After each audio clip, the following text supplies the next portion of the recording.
welcome all to an occasion outing in the upstate. Today's match is presented by ScanSource. The heartbeat of American soccer thuds back to tempo today in Greenville, South Carolina, where a standard bearer of the league's old guard sets stage for the division's newest player.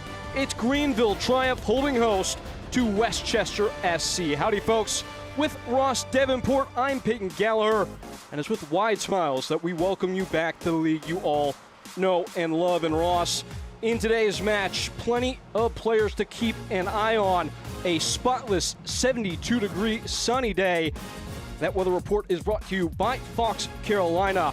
But for Greenville, having to replace a lot of production in the offensive end, they'll turn to Ben Zakowski, among others, to get that done.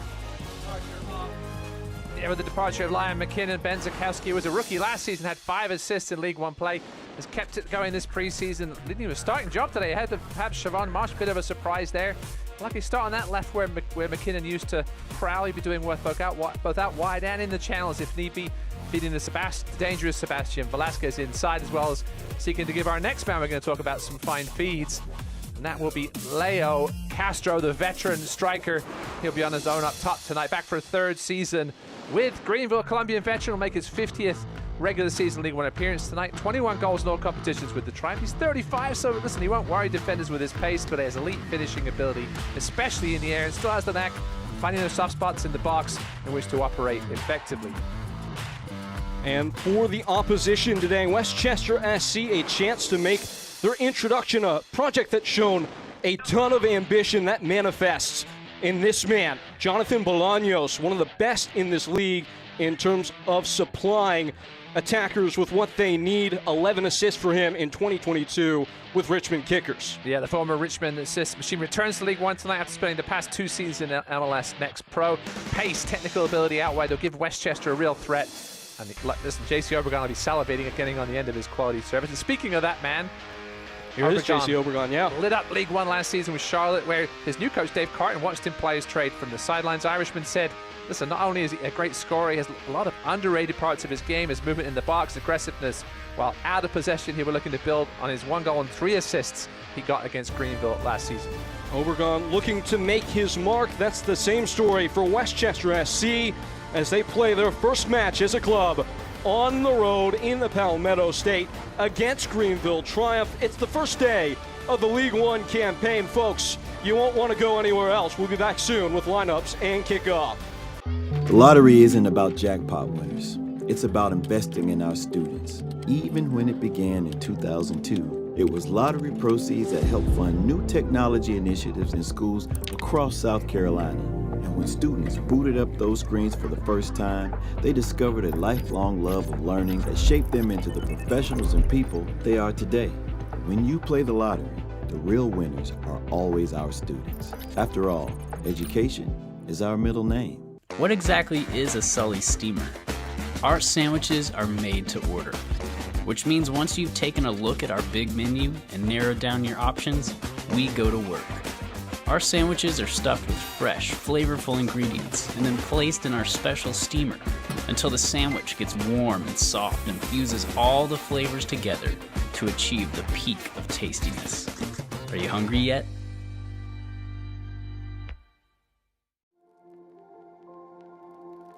Welcome to Wood Creek Dental, where And you said guessing game. I think that would be appropriate. Trying to assign what Dave Carton will be doing with this Westchester SC team as they make their maiden voyage. Yeah, it's going to be 3 at the back. Is it going to be 4 at the back, maybe with wing backs? Bolaños can play a little bit of wing back. Prince Sadie and JC Obregon, very dangerous up top. The Netherlands man Dean Goosen will be running the show in the middle, and Samori Powder getting a start over his older brother in his first ever game for Westchester. Couple key injuries for Westchester SC. Rashid Tete unavailable today. Players that you will count on being a part of this squad throughout the season, but the first 11 in this club's history as they make their introduction to the USL League One. Only 9 months after the announcement of the project, they take to the field for the first time. JC Obregon will be the first to touch the ball in a competitive match for them. Yeah, exciting times for the Westchester fans. No Kamar Lawrence tonight. Certainly one of the bigger names signed in the off-season. He had to go back to England for some time in the preseason. Not quite ready to play. A couple of injuries for Greenville as well. Rodrigo Robles with a hamstring issue, and rookie Ivan Ajakwa with a shoulder. Green means go. We are underway. Greenville Triumph and Westchester SC nose to nose here in the USL League One. Happy to have you with us, folks. Peyton Gallagher here with Ross Davenport, and a scramble at the back straight off the opening gun. Dane Jacomin, the #1 for Westchester, does just enough to deal with the danger. Yeah, Rick Wright added some speed and pace in the offseason. Obviously, Siobhan Marshall on the bench tonight. No Rapapa Mensah. He only arrived from Ghana on Tuesday, but we expected him to come out and press high in this game, and it was Leo Castro doing it early there, almost with a half chance in the first minute. Greenville, of course, tasked with replacing Liam McKinnon, standout wide man striker hybrid that led the league in goals last year, was the Golden Boot winner, scoring 17 in the regular season. It looks like Ben Zakowski will start on the right for Greenville, which means Gonzalez will be on the left. Trying to get a look at these Westchester numbers in the bright sun. Not easy with these white jerseys in the 4 p.m. kickoff. A stabbing start to the match. Tight confines here on this near touchline. Jacomin will settle the tempo with the ball at feet. Greenville will be looking to get off to a fast start here. A bunch of home games to start the season for the Triumph. Up and down regular season last year. Dealt with some injuries to key players. Tapa Herrera, Velasquez. 4th place in the playoffs, knocked off Knoxville in the first round, but we'll get a look at our #1 keeper this year, Rick Wright. Spent last year switching between Gunther Rankenberg and Christian Garner. The new kit tonight, looking sharp. It's a player that Rick Wright highlighted, said that they expected him to bring a high level into camp, given the opportunity to be the #1, but the fitness was a real thing that stood out. He had gotten into great shape in this offseason, preparing to be the match-in, match-out starter.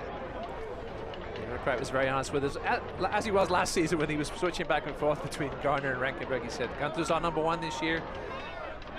He'll be there most of the time between the pipes. Seth Tolman may get a look, I would assume, in the cup here and there. Seth Tolman, man who was very good in NISA for LA Force. He was signed late in the preseason, which showed the faith they had in Rankenberg. They didn't feel like they needed to bring in anybody to challenge him.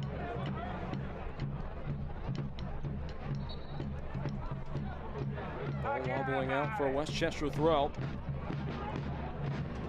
It seems Greenville is keen to apply pressure here early on and maybe test the composure of this fresh-faced Westchester side.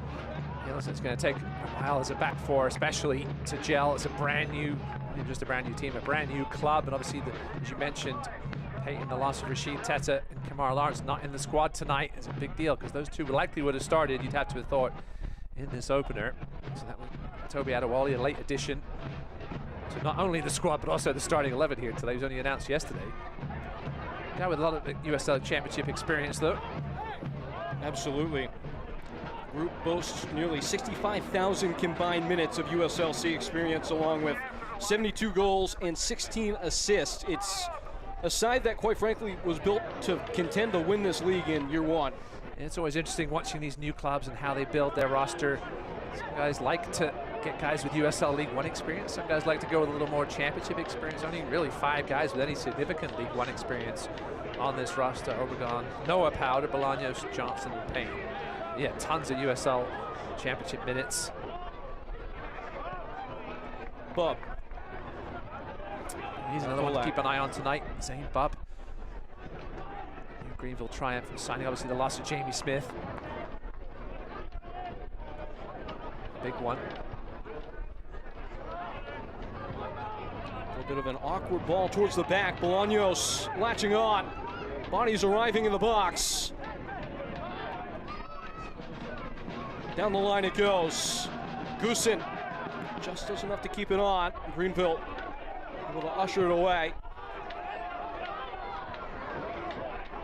Directed towards Leo Castro.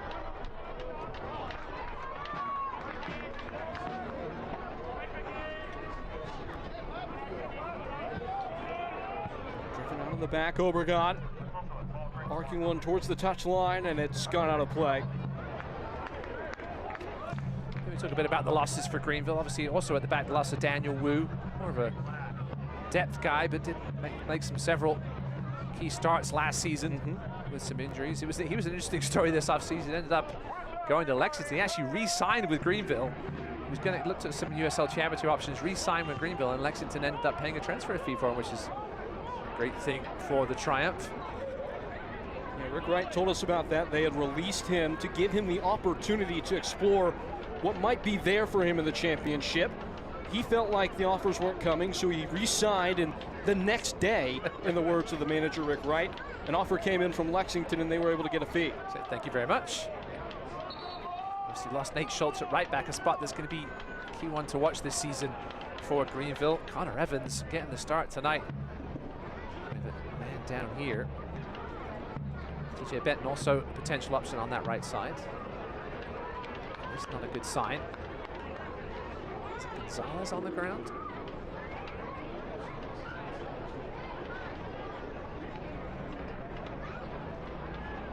That might be Sebastian Velasquez, who's ailing as the physios come on. Already without Ropapa Mensah, the marquee signing in the offseason. Took him a while to get cleared through the visa process. It is, in fact, Michael Gonzalez who's requiring attention.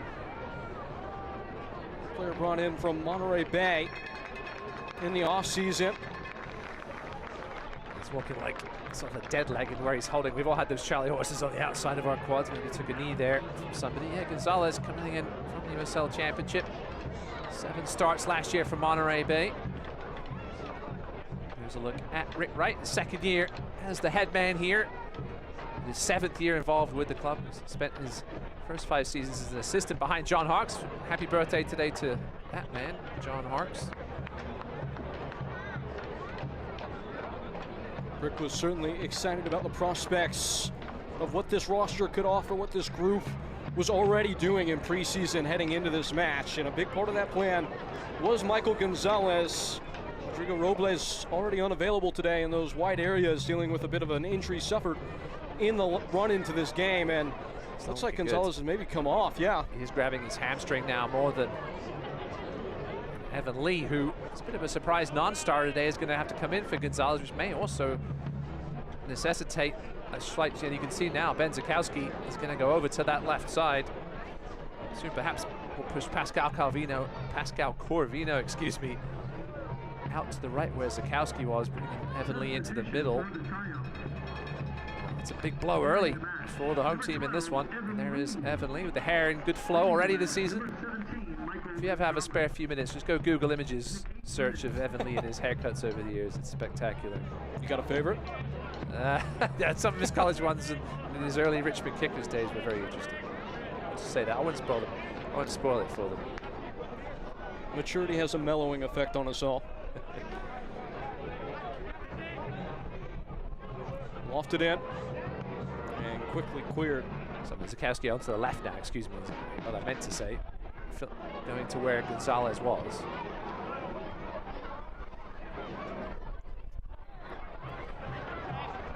Bit of a frantic start to proceedings so far, Ross. You know, something like that can really throw you off your kilter a little bit. See Zane Bubb on the right side of the centre-back pairing, him and Brandon Frankie, which is a little interesting. Thought maybe be on the left side. Big physical presence, Zane Bubb back there, second year out of UCF, last year with the Rowdies. A really well spotted line breaking ball from Polak, but unable to make anything of it, Greenville. The thing now for Greenville is what you've been working on all week. Your starting 11 is now completely thrown into disarray a little bit. I mean, Rick Wright will change wingers now and again, switch sides. Zakowski very capable on either flank.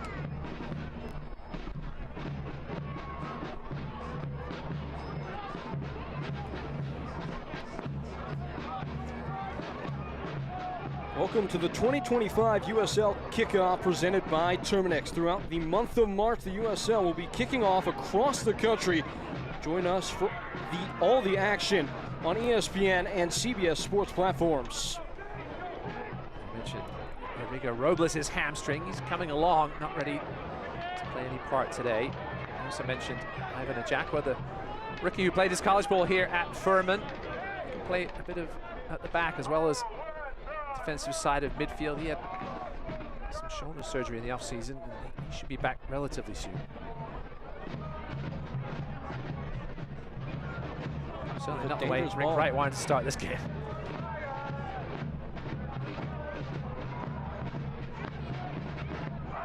Switch into the center, settled by Corvino. This is Pascal Corvino.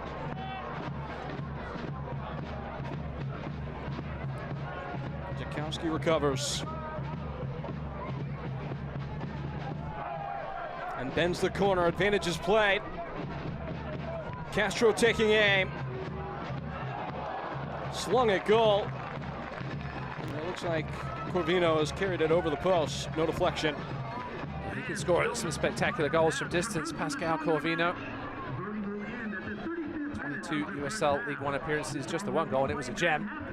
Chance here on the volley. Greenville just couldn't get the ball settled. Bodies in white shirts between him and the goal. Corvino only started a couple of games until late August, and then started 4 in a row. I'm impressed there. Felt like Corvino was really starting to find something back end of last year. Definitely, he's one of Rick Wright's favorites from day one in 2024. Just took him a while to grow into the pro game. Bub flying one down the flank. Zakowski able to reach it and got it out for what looks like, I beg your pardon, whistle's blown. The foul has been given against Zakowski. Center official today, Luis Diego Arroyo. Ben Zakowski was claiming there wasn't a ton of contact here. Yeah, just enough with the momentum there of Stephen Payne, former Richmond and Madison man. Just enough to knock him to his tush. Zakowski does like to throw his weight around a little bit. Certainly plays bigger than he is. Rick Wright called him a pit bull last season. Describes him nicely. Based on how this one has started from a temperature perspective, you get the read that maybe these two teams are excited to be playing against somebody else in a competitive setting. Yeah, both teams had interesting preseasons. There's a chance here now for Westchester to break. Goosen layered forward. JC Obergon's gone down in the area. And it's a point to the spot. Westchester, a chance to write their first chapter from 12 yards. Well, I want another look at this one because that was a very, well, referee, a very questionable decision. I thought Zane Bubb got all ball. Now Joel Johnson having a word. Does he want a card? I'm not sure. Brandon Fricke, part of this leadership group at Greenville, is going to ask exactly what happened here because I thought Zane Bubb got the ball here. Looks like he got the ball, poked it through the legs of JC Oberon, and perhaps caught him on the heel after that, but let's take another look at it here from this closer angle. It's hard to tell from there. Maybe you can tell from the reaction of the Greenville players. They were as shocked as perhaps I was at the initial look, but JC Oberon won't care. So it falls on the shoulders of the captain, JC Obergon, who grew up playing club soccer 7 miles from Mount Vernon, buries it. Westchester is a soccer county.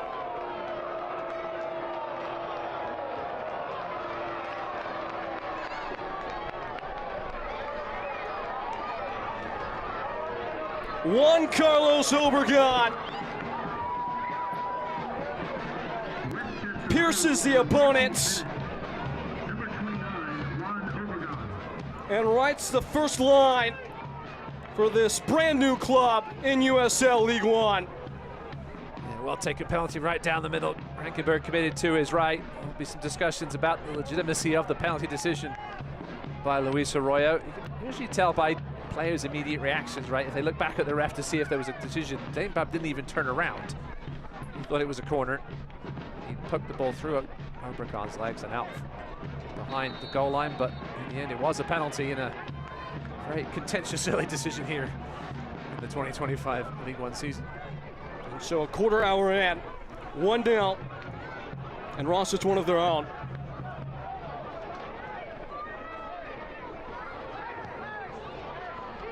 A player that, in talking to Dave Carton about the process of getting off the ground, J.C. Obregon. The manager exclaimed almost to us, was radiant, talking about this player and the focus he's brought. Of course, a guy that Carton knows well. They were together last year in Charlotte, and he said the focus is at a different level. It's been personal to him playing for a club that represents the place he grew up. Yeah, very proud of being a New Yorker. To take the club on his back somewhat, said Dave Carton. We've done that so far here today. He's right back to it as the ball is beaten out of play by Bob. The thing you could perhaps say from the Bob decision to make the tackle from behind was that's always a risk, right, in the penalty box. Is whatever angle the referee has, obviously no VAR at this level just yet. Whatever the angle the referee has, if you make a tackle from behind, there's always the risk you're going to be punished for it. That was the case there. Castro on a run. And still coming. Over the end line, it's a goal kick, well shielded. There's Anawole with the cover. So how does that change things now for Greenville?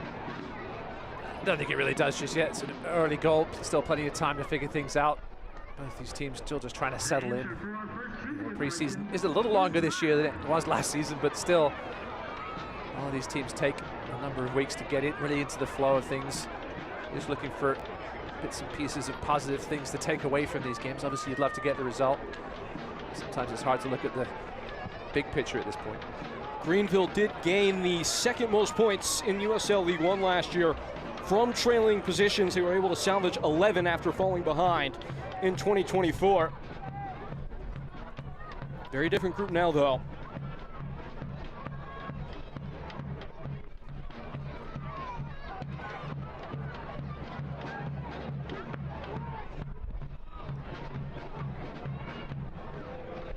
Now we get to see Westchester respond to having the lead for the very first time. Certainly we're second best for the first 10 minutes of this game, also, as you would expect. With a brand new team, and again with a couple of changes necessitated due to some injuries and availability issues. Mick Peters, another guy with a very serious resume.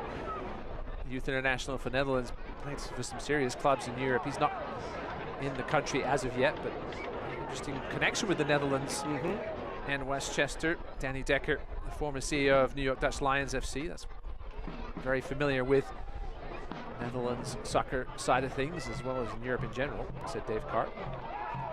Bob on a bit of a stroll out of the back. Probing ball in behind. The flag was always going to come up. Castro loitering behind the last defender there. They'll just let them play on. We've got Dean Guzan in the lineup. Spent time with Ajax and Feyenoord as a youth. Cohen Blummenstein on the bench. Daniel Bowman on the bench as well. Select is proud to be the official match ball supplier of the USL. From the Academy to the big league, Select is there every step of the way. Visit us.select-sport.com for the latest Select products, specials, and more. Select, it's the player's choice. That Dutch heritage is such a big part of the region, quite frankly. Settled in the 1620s, 1630s by Dutch immigrants, and from there on out, it kind of has been part of the fiber of the place, if you will.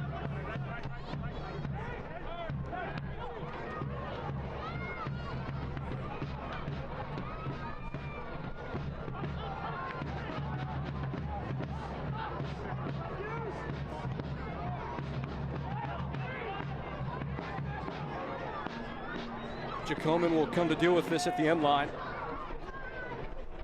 Greenville haven't had a lot of success trying to play in behind this Westchester defense so far. Yeah, that was something right. We talked about last season. He wanted his team to do a little more, was getting those balls over the top, be more of a threat in that department. Those center backs especially, just making sure they knew who was on their shoulder. Heavy touch there from Jacoman. He just does barely enough. Foul is awarded as Pollock hit the deck. Chapo Herrera.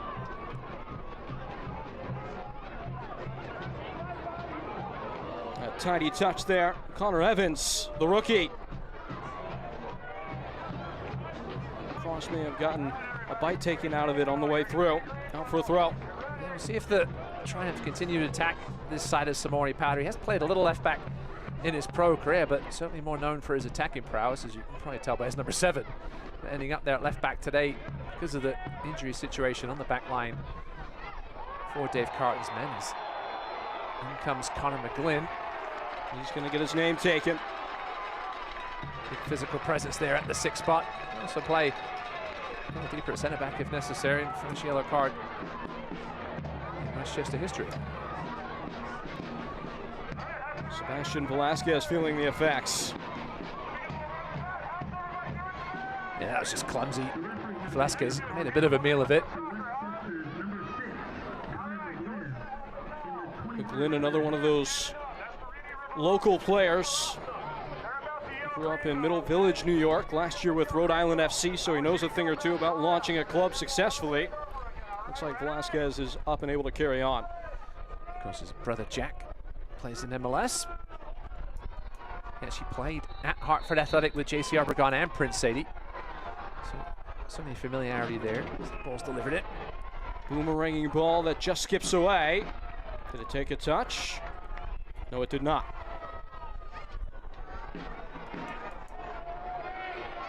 So there is Connor McGlynn, who will be asked to do a lot of the tempo setting for Mid-Park this year for Dave Carton. He was one of the first players signed in this project. Yeah, nice little veteran addition, 112 USL Championship appearances. Contributing to that solid spine that this team will have once everybody gets healthy. Guy who kind of fell out of the plans in Rhode Island, didn't play much down the stretch after it was expected he'd have a very large role in what they were trying to do there. You got the sense in the preseason, as that's a sharp tackle in Mid-Park, that McGlynn was a guy that was hungry to prove his worth again in this Westchester side. Has to do some defending here. That's a wonderful tackle there at the back by Stephen Payne.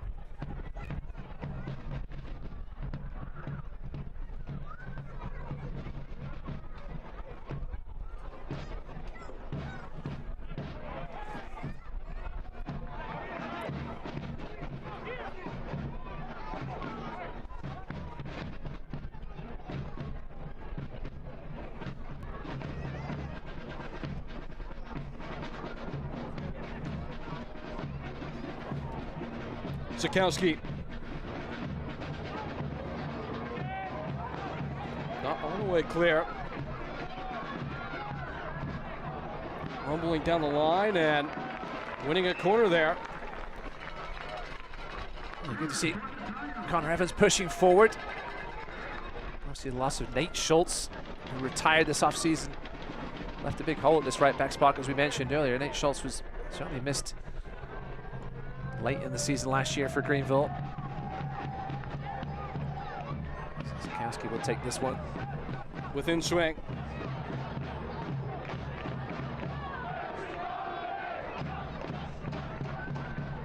Here it comes. And just flown over the head of Jacome. Yeah, well said, partner. Not the best delivery there from Ben Sikowski. Just trying to hit that back post. Greenville will have a little back post set piece.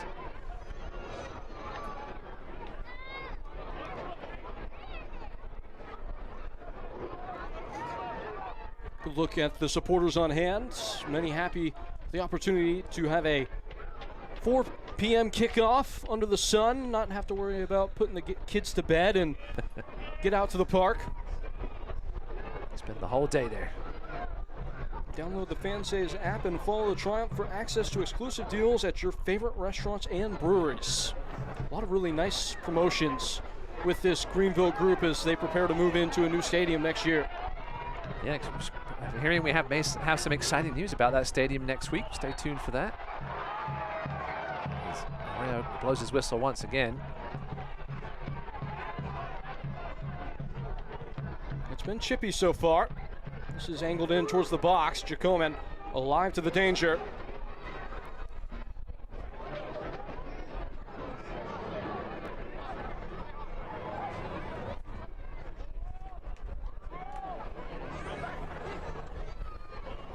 Reedy River Riot, I'm sure they'll be excited potentially the new stadium be behind the goal where they used to be at Legacy early. It was always such a great section. It's hard sometimes when you're on the sideline as a fan group. You know, obviously some of the more notable fan groups in the world are always behind one of the goals, right? So it'd be great to see if they can get that going. And a nice little standing room there back in the days at Legacy early.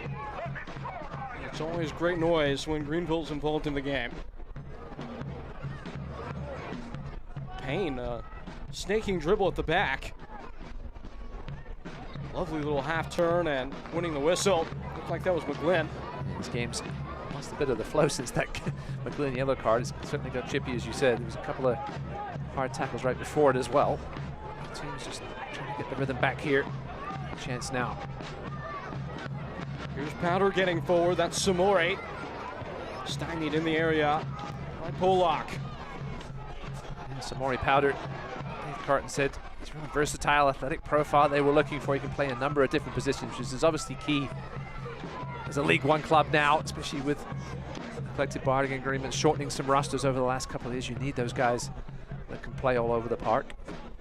There's a lot of flexibility in this Greenville you and I were roster. talking about Joel Johnson. I think he's played every position but goalkeeper in his USL career. Charlotte's all-time appearance leader. I think it's really a theme for both teams at this point, the way that they've set the rosters up. A lot of players that can play a lot of places. You and I were trying to work through the team sheet before the game. Yes. We weren't sure if the guy who was playing the second striker next to Obregon might be the wingback in the setup. You and I talked about perhaps the three up front at the beginning of the week. Dave Carton said he certainly wanted to get the press going. That's normally the best way to do it, at least when you're out of possession. But it ended up going with the two for now. So I did see Conor McGlynn pushing higher up there. Those last couple of seconds in the press.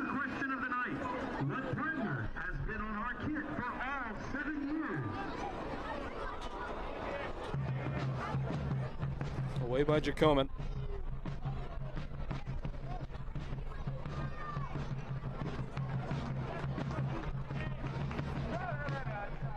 Zukowski. Yeah, Westchester's done a great job so far, I thought, of disrupting Greenville's efforts to get Sebastian Velasquez involved in this game. Dave Carton, from his day in Charlotte last year, knows how tough that Herrera-Velasquez combination can be in the middle. And Westchester's done a good job so far in surrounding those guys in the middle of the park, not letting them have any time on the ball.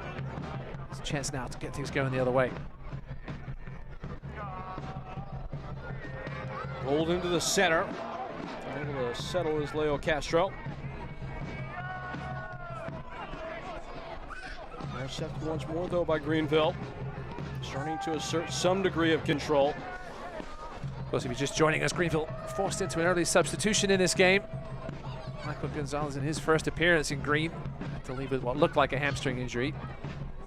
Replaced by Evan Lee. Obviously, a pretty solid replacement there. Had to change things up earlier, did Rick Wright. Jacoman will come up and claim. Not having much joy down that far flank with Stephen Payne guarding the gate. Yeah, no, Greenville with a heavy edge in possession, 62.7% so far, but they haven't done much in this man's penalty box as of yet, other than that long distance effort from Pascal Corvino earlier on the volley. Over the bar. Only real scoring chance for Westchester being the penalty itself. Of course, coolly converted by J.C. Obregon. That's what has us at 1-0 so far. Polak.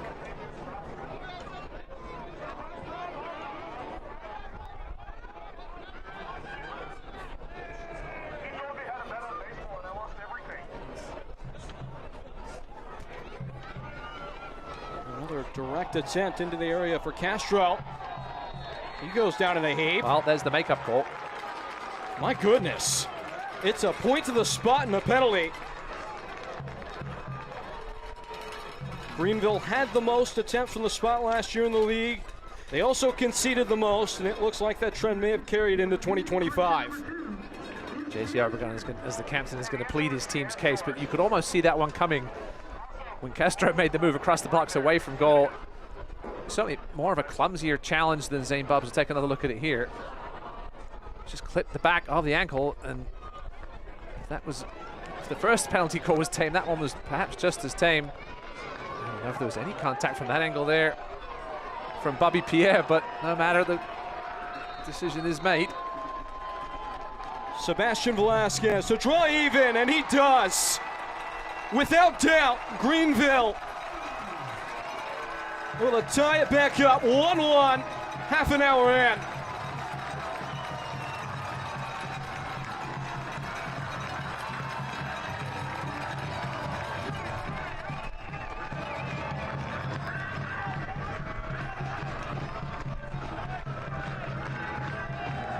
That goal is brought to you by YMCA of Greenville.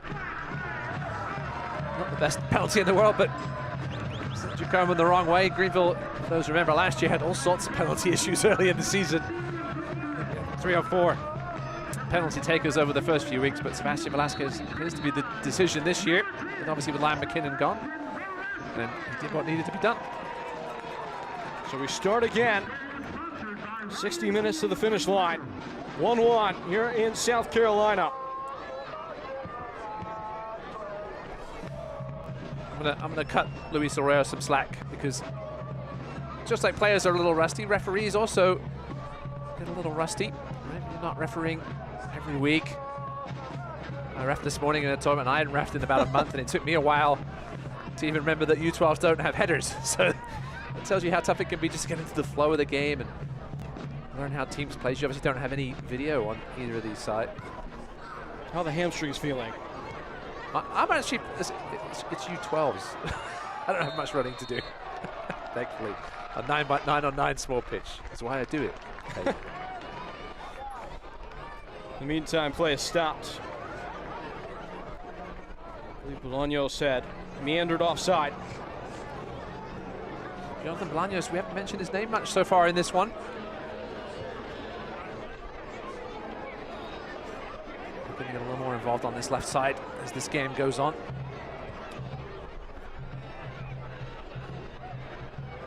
That goal will settle the Greenville nerves a little bit for sure. I feel perhaps a little justified after the first decision. Space for Bob.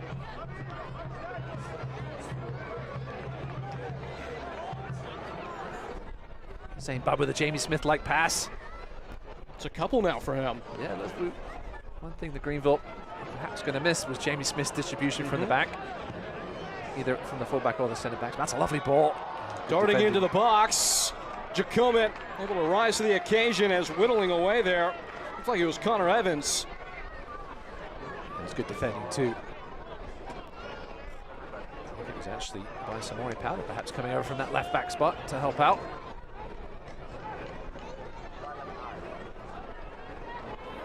And it's again, though, that direct attack from Greenville so far. Down by Castro. Swirled over to the far flank. Zakowski measures his angle of approach. Taken wide for Polak. And Chapo Herrera. One-touch stuff. No advantage presenting there. Velasquez taken down. He's been taking his lumps this whole half.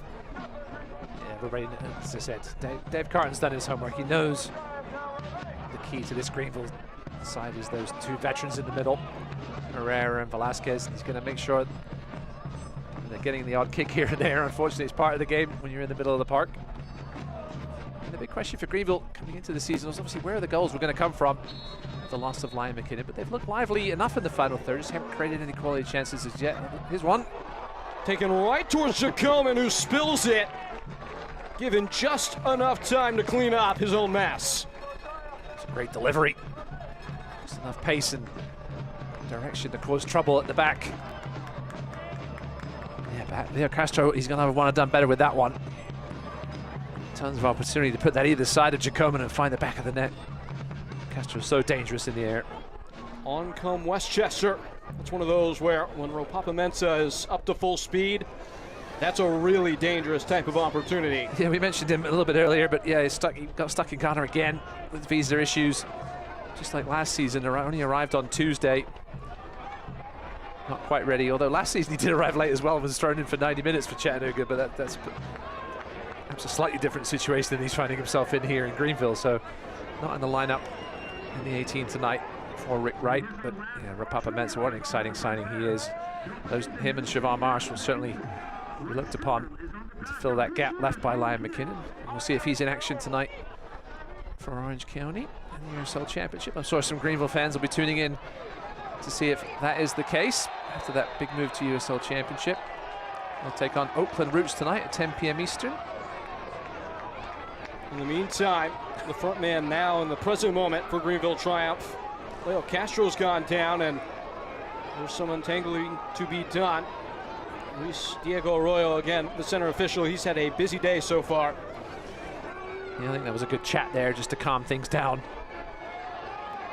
Perhaps sometimes when these referees, these players, professionals, they can smell when the referee's losing a little bit of confidence, I think, and that was a good chat there to get their trust back a little bit, perhaps. Let's take another look here. See the edge, yeah, it's a bit of a Powder battling back and forth. It started about 20 yards before that. 50-50 there, half one, six one, half a dozen of the other.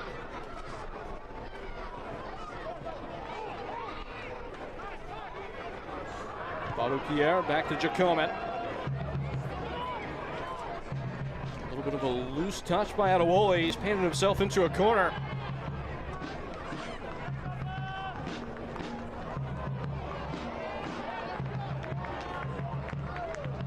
Soccer season is here, and SeatGeek is the official ticketing partner of the USL. Get all your USL tickets and more from the #1 ticketing site, SeatGeek, your ticket to great seats.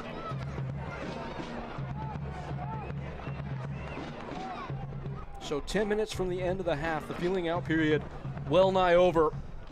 What are you taking so far from this game, Ross? Yeah, there hasn't been, as you mentioned, not a ton of action in the final third for either team, but it's been a relatively well-played game with some scrappy moments. Fouls have sort of interrupted play on a regular basis, but I think it's about what you would expect from an opening game of the season, right? Certainly not as exciting as last night's 6-goal affair so far, but it's still plenty of time to change that. See if either manager makes a change in tactics, or at least an adjustment in tactics perhaps at the break. It's a lovely ball there. Connor Evans again getting forward. Feels like they've really gone after Samori Powder on this near side. I think they've obviously seen enough from Connor Evans in preseason to give him that spot right back over DJ Benton. DJ Benton didn't play a whole ton last year in Knoxville, but was a big factor in North Carolina's championship in 2023.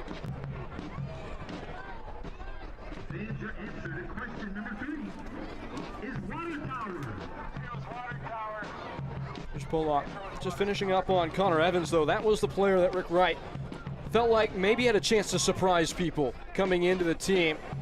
A lot of great fullbacks down the years here in Greenville. Yeah, Tyler Pollock, listen.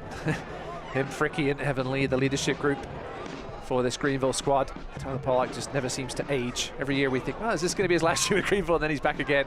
Obviously loves the area. Loves the way this club does things. He might need to play a little more this year because Griffin Tomas, we haven't mentioned, brought in from Hartford Athletic, was supposed to be his backup and is now out, likely out for the season with a torn ACL. He suffered in preseason training. So Tyler Pollock maybe keeping those legs in good shape. I'm not going to say old legs.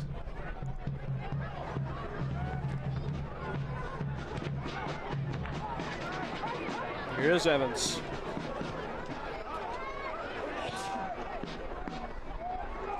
Greenville just lacking that line splitting pass. Passing it around just a little bit, and Westchester happy to sit in that mid block and let them try and come at them. Now putting a bit of a press on. Been really difficult so far for Greenville to access Chapo Herrera, who is so important in connecting the lines for this Triumph outfit. Yeah, they're going to force them to go wide. Obviously Connor Evans, being the rookie that he is.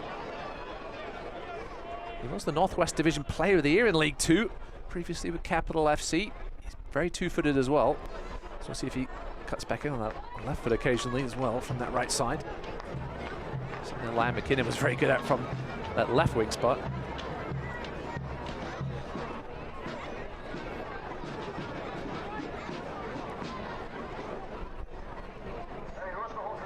Tossed in. Tumbling through midfield. Grabbing hold is Goosen, who guides wide. Powder entering the final third. Takes his chance and just rolls it straight into the path of Gunther Rankenberg, who's been something of a spectator so far today. One thing also to consider for Greenville as we go into the second half, they do have a game on Wednesday. So a short week for Greenville. And it's a game against Omaha on Wednesday, the defending champions. See if Rick Wright starts to think about that as we get into the second half. We also have a second game tonight, FC Naples. In their first ever game, hosting Chattanooga. Should be an interesting one. Sold out crowd.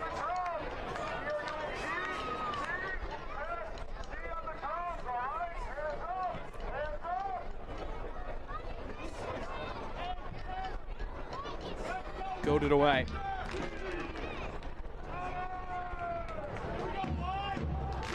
Polak.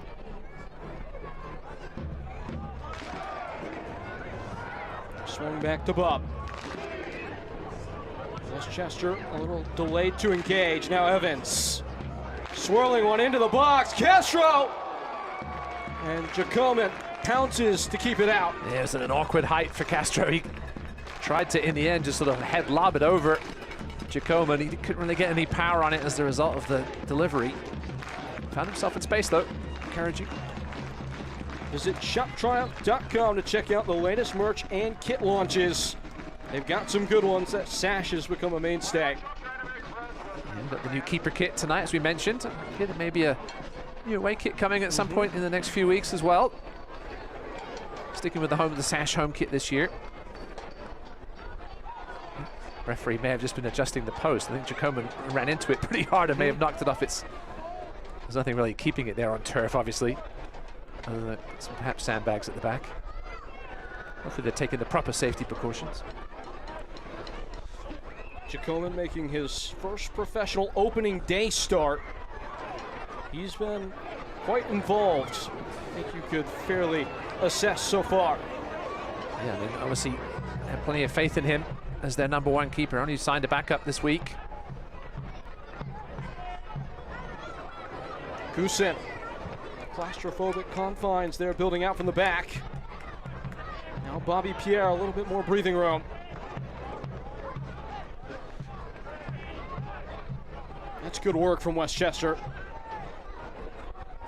Will Johnson dropping in for a touch. You never know where Joel Jensen's going to pop up. This is true. Right, left, center, up top, middle, the back. Real Swiss Army knife for Dave Carton. He's going to love that. It's veteran experience as well. 17,000 plus minutes of it, Ross. A rainbowing ball over the top, falling for Obergott. And swept up at the back by Fricke.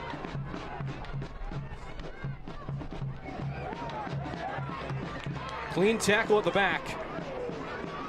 Trying to turn free is Sadie. Jutting and jiving. And stammering wide. Crossed in by Payne. Not cleared. Who wants the ball? Goosen able to settle a little bit. Now Samori Powder, well spotted. Joel Johnson over the top of the head. And Obergott. Goosen. Tried to leather one in. There's the first sort of bit of extended possession we've seen from Westchester in the final third. Here's a chance. Good play by Jacoman, though. Sweeper keeper, but here's a chance now with them off his line. Back, yeah. Jacoman retreating. Zakowski on the advance. Ben Zakowski. His shoes tied together. Yeah, Stephen Payne did well there. Just stood his ground. Ben Zakowski just got the ball caught under him a little bit. Well, end to end here as we end the first half. This is a little bit precarious right now for Westchester. Everything has felt slightly unsettled so far for both teams. And a nearly giveaway at the back. Payne able to rescue the day and rifle a ball into a dangerous spot. It was Sadie in pursuit, it looked. Nothing coming though. And Polak smooth as ever on the ball. That's a guy who's seen some things. He's not going to be sped up. Yeah, you're not going to fool Tyler Pollack very often. The smartest players in League One. Now entering his 7th season with the club. Been with them from the outset. As Powder will push it out of play. Yeah, the 32-year-old. 32-year-old. Stoppage time. Excuse me, Ross. Sorry. Yeah, 5 minutes. A couple of penalties. Obviously, the injury to Michael Gonzalez took a couple of minutes as well, so that's probably about right. You know, Tyler Pollack had a great season last year. He started all but 2 League One games. Also pushed up occasionally. Still looking for his first League One goal. Ooh. That was their first professional goal, I should say. Having a go there from distance.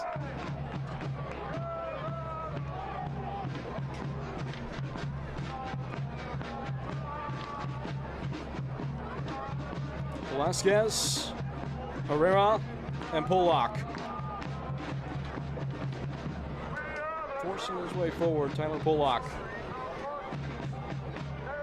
You'd have to wonder, obviously, with the potential stadium, you'd have to imagine coming at some point next season. I'm not sure if it'd be ready for the start of the year, but you know Evan Lee, likes of Evan Lee, Fricky, Pollack, they're going to want to play in that stadium. So you'd have to hope they'd be back for another season next year.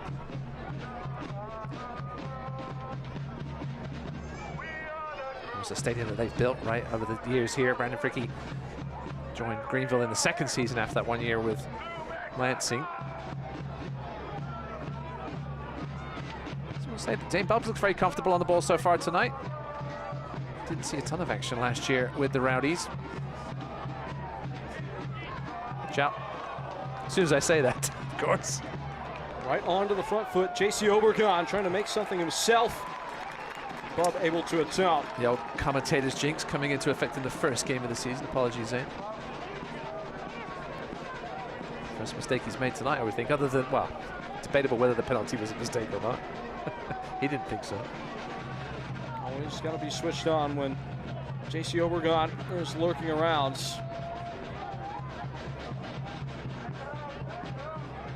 Bolaños continues to fail to find joy out here on the wing. That's the right call there. Came off Brandon Fricky, I think. Lobbed in. Obergon trying to hold it up, and it was just poked away from him.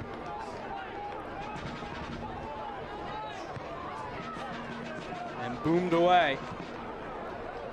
Wole is the lone man back. But nodded away from danger. Greenville player is doubled over.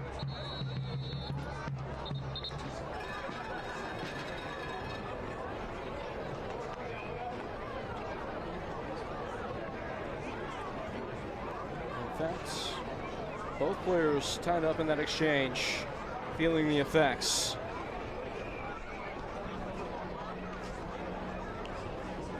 Leo Castro. Over his head, perhaps.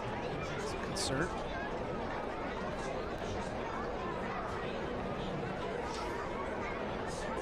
Make sure he remembers where he is. Look at it here. Nice little head-to-head. Went in front behind each other. Not a heavy blow. Leo should be okay to continue. Where are we? We've seen a great career in South Africa, Leo Castro. Long way from Greenville. Just collecting his thoughts here.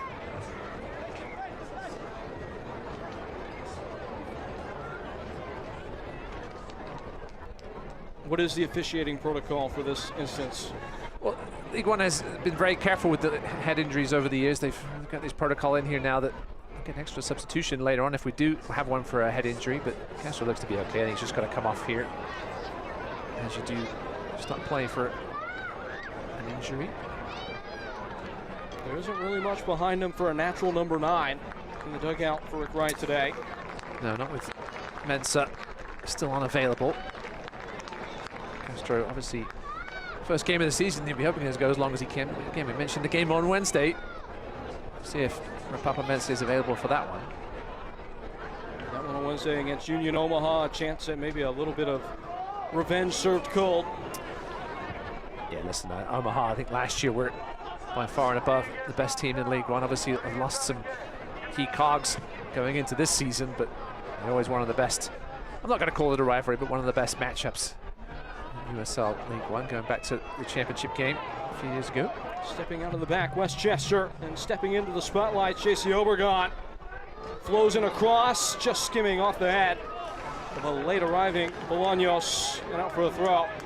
Of course, they would have played in the championship game in 2020 if COVID hadn't intervened as well. Westchester welcomed in today. Greenville will play a franchise record 5 consecutive league home matches to start this season. The next 4 all coming against teams that made the postseason a year ago.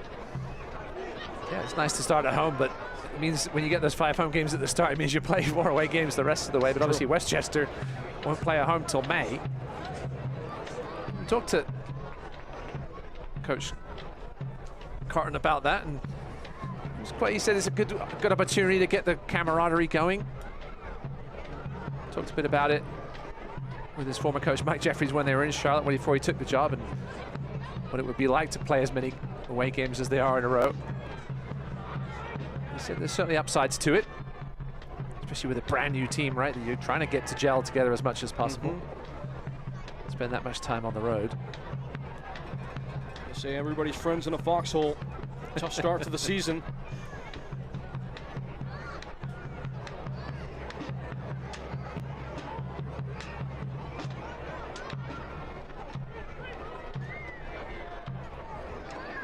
Stabbing in there is Payne and wins it up high. Yeah, it was a bit sloppy there from Zakowski, but he got away with it.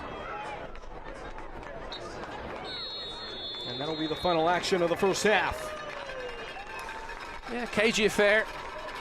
A few bits of quality, but about what we expected for the first game of the season, I think, for both sides. J.C. Obregon delivered the lead early from the spot for Westchester, but able to level it later on. Sebastian Velasquez would return the favor from the spot as well, and we sit at 1-1 as we set to step aside here in the Palmetto State. South Carolina holding host between Greenville Triumph and Westchester SC, inseparable so far after 45. We'll come back and break down the happenings around the USL League One in this opening weekend when we return.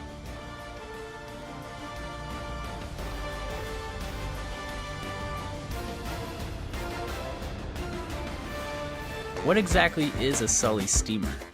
Our sandwiches are made to order, which means once you've taken a look at our big menu and narrowed down your options, we go to work.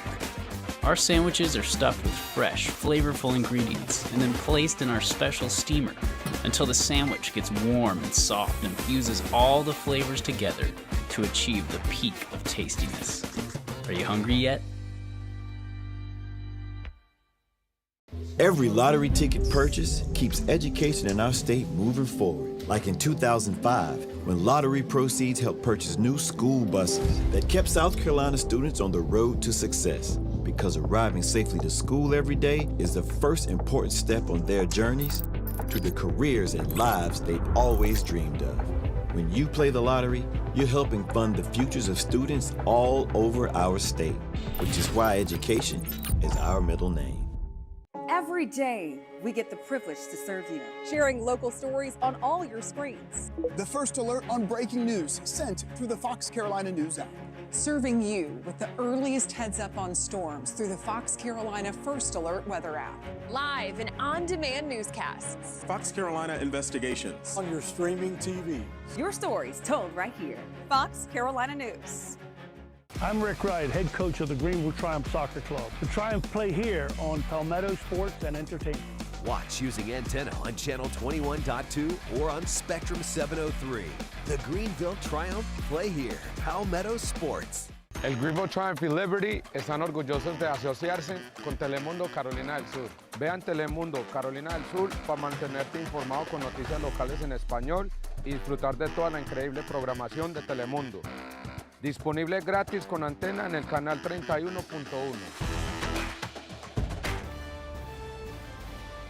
This halftime report is brought to you by Upstate Spine and Sport. We are level at 1-1 at the break here on the campus of Furman University. Greenville Triumph and Westchester SC. Let's take a look back at how we arrived here after the first 45 minutes. Ross Davenport, we'll take a look at those highlights in a moment, but any impressions of this half today? Yeah, one penalty apiece. Debatable decisions, both of them. I think 1-1 certainly a fair reflection at how things went in those first 45. Sure. Of course, it was a pair of penalty kicks that put us in this position. And as it is 1-1, really no open play opportunity of note in that first set of exchanges between Greenville and Westchester.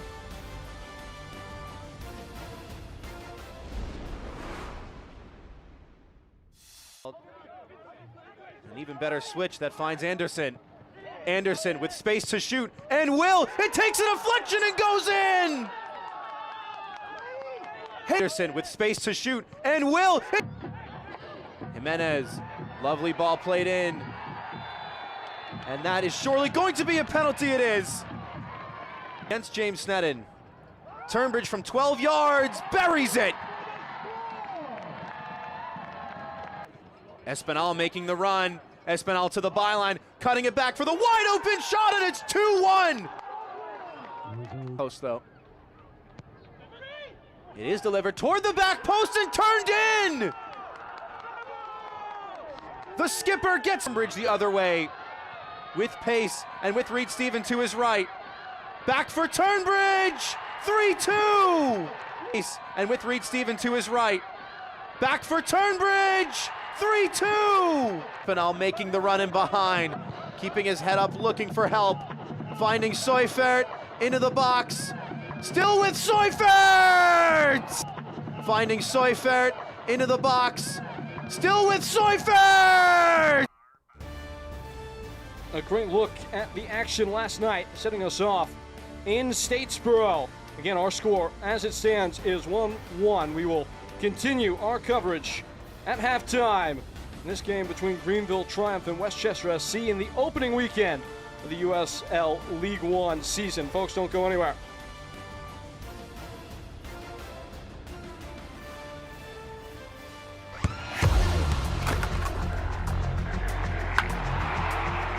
We all have goals. But let's be honest, most of us aren't going to be professional athletes. But if your goal is to finish your degree, we can help. Come to a university that puts your goals first.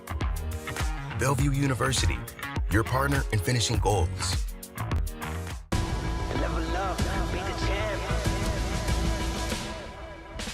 right up through the middle, a shot! Ross still going, he shoots! It's Rich Ross! Long shot from range! Unstoppable strike!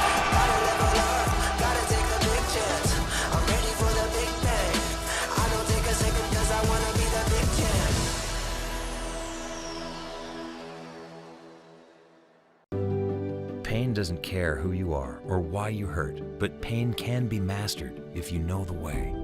Fight back with Tiger Balm's legendary herbal power. Trusted for over 100 years, our proven blend of camphor, menthol, and essential oils tames pain with the strength and speed of the tiger, so that you can rise above pain and get back to living. This is the way of the tiger. Success doesn't come easy. It takes grit, hustle, and relentless effort. Every step forward brings you closer to greatness. This is your moment. Elevate your game. El Jimador, Spiked Bebidas. Back here at the intermission on the opening day in the USL League One, where it sits 1-1.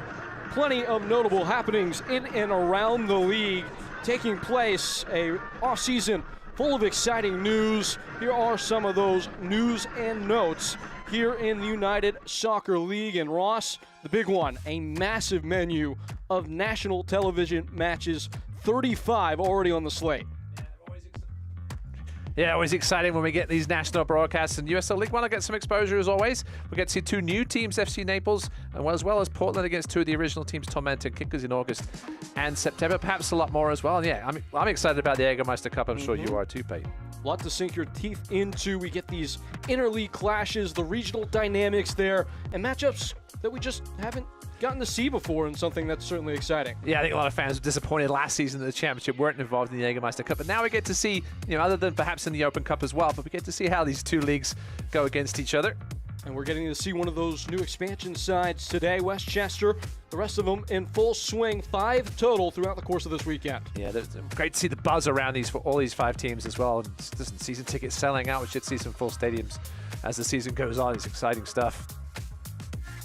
Upcoming matches around the league involving those teams and many more. We've already talked about a big one, a midweek clash between this very same Greenville side and Union Omaha.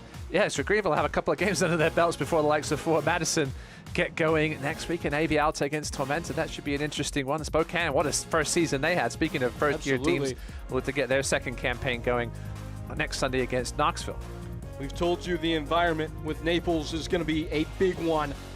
Hopefully, not just for this upcoming match against Chattanooga tonight, but going forward, the support has been very real for them so far. Yeah, very exciting times in Florida. Perhaps Sarasota coming in as well. We should have a nice little Florida rivalry there down the road as well. Absolutely. Clash in the Sunshine State. But for now, we set to step aside when we come back. Second half action between Greenville and Westchester. One little lottery ticket makes a big difference for our state students. And when I say big, I mean big. Bigger than jackpot big. Like back in 2014, when lottery funds helped upgrade South Carolina's classrooms, giving students the tools they needed to follow their biggest ideas wherever they live, through school and far beyond.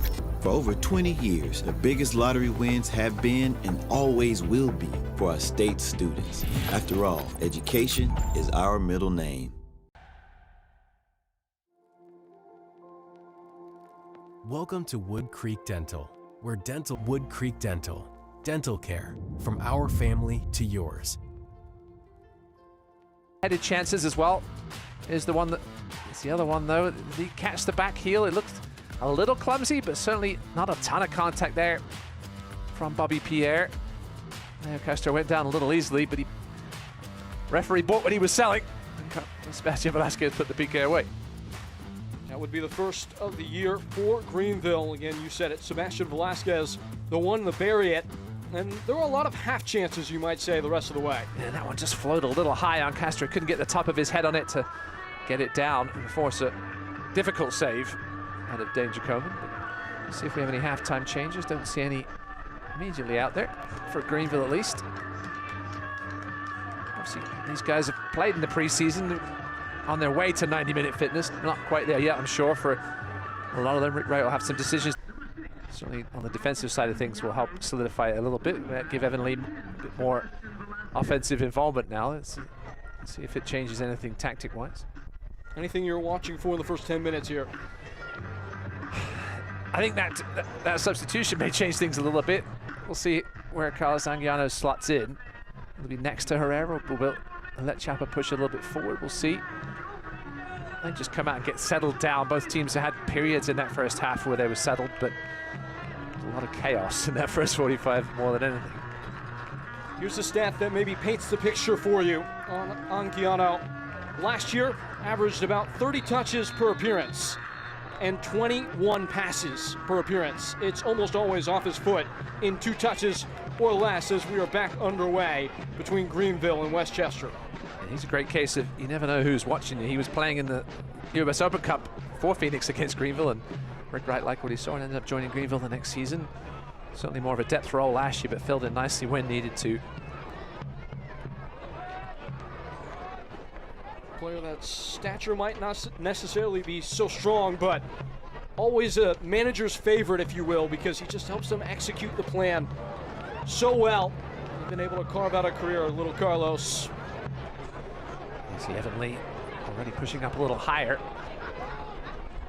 A driving ball into the half space there, cleared away by Gunther Rankenberg. Not particularly effectively. So, yeah. Got away with it though in the end. The distribution front has left a little bit to be desired so far for the goalkeepers. Yeah, as a keeper, you just like to get into the season. Neither has had a ton of action here in this game particularly, especially with the feet. Have to get that first quality pass away and just gain confidence as the game goes on. Stephen Payne stepping into the field to play there with his left foot. Got away with it though. And then with a poor throw.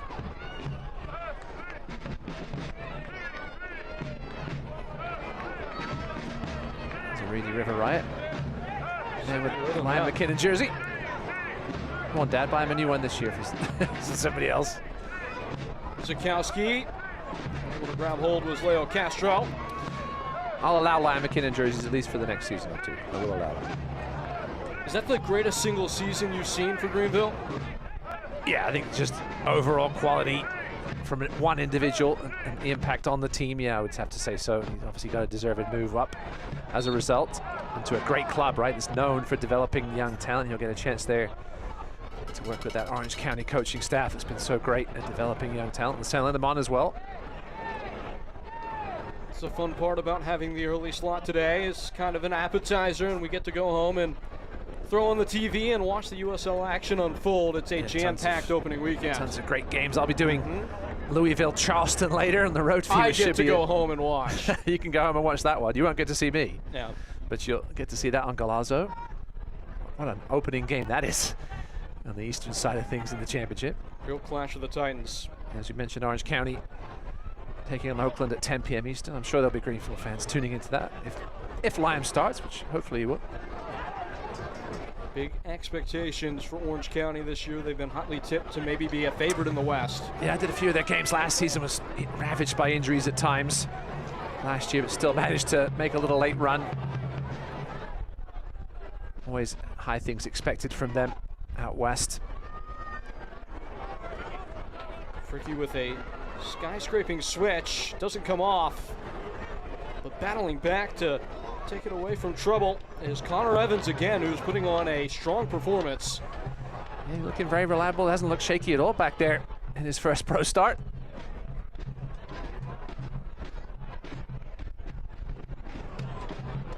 Down the line it goes. Darted into no one in particular. Yeah, it's been a theme of some of the passes tonight, just been a little loose. As we mentioned though, that early injury to Michael Gonzalez really threw Greenville for a little bit of a loop. On the turn, Payne. Plowing forward, Westchester, but only a mere moment. Zakowski now with a pirouette. Anguiano. Both of these teams playing as they are. We're not seeing many transition opportunities either. There hasn't been a ton of giveaways. Teams have been able to turn it into chances down the other end. Almost when you get that half chance of a transition, now you're going to get a little excited on your toes because there hasn't been much of it tonight. Faulty first touch there, out for a Westchester throw. It's been a bare knuckle affair. No bones about it. You mentioned to Rick Wright, Greenville opened last season against a new team. Look out now. Makes things difficult because you have nothing to look at unless you find the bit of preseason coverage. It's hard to figure out what a team is. Maybe get some second-hand scouting here and there, but certainly minimal video. If you're smart in preseason, you make sure there's minimal video, especially as a brand new club. Sometimes it's hard to do. Uh-oh. Present tense, Westchester just trying to get out of their own ends. Nearly broke away there. Spike of the heart rate for Zane Bob, who was on the ball and nearly gave it away. And when you consider with the penalty, you get almost a very high XG. I think it's 0.95, I think. Greenville's XG 0.98 and Westchester 0.84. So maybe it's a little that tells you the quality or the lack of quality chances we've had elsewhere in this game. Look at these two fans sitting on the far side. What are they doing over there? Into the area. It was Evan Lee trying to lay it off. And just not much connectivity in the final third for either side. Yeah, it's just been a bit of a sloppy affair. Still time though. Certainly one goal either side would change this game immensely at this point. He's just trying to get a foothold. Force the other team into perhaps getting a little desperate. Even if it is the first game of the season, you want to get those 3 points. Or at least a point if you're Westchester, that's for sure. In your first ever game. Reclaimed by Greenville. Jacoman marshalling his box well and now plays into the path of pain. Good work back by Zakowski though. To get on his horse to limit Stephen Payne. You saw where he wanted to go. Wasn't allowed to get there.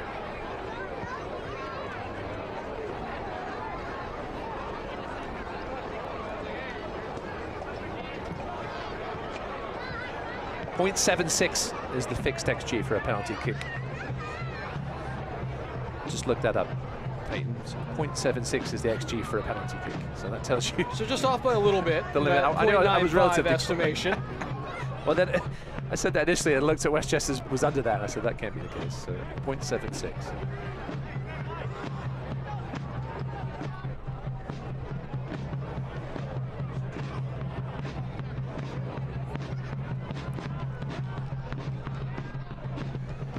Time to start thinking about maybe a little early for substitutions, but as you mentioned again, I'm going to mention it again. Greenville playing on Wednesday, so Rick Wright may be thinking a little earlier than Dave Carton. One high, and taking his chances from deep. Already had the 2 substitutions, has Rick Wright. Offensively, other than Siobhan Marsh, not a ton left on the bench offensively for Greenville because of that early change of Lee for Gonzalez. Mentioned missing Rodrigo Robles. Great work there from Anguiano to keep hold.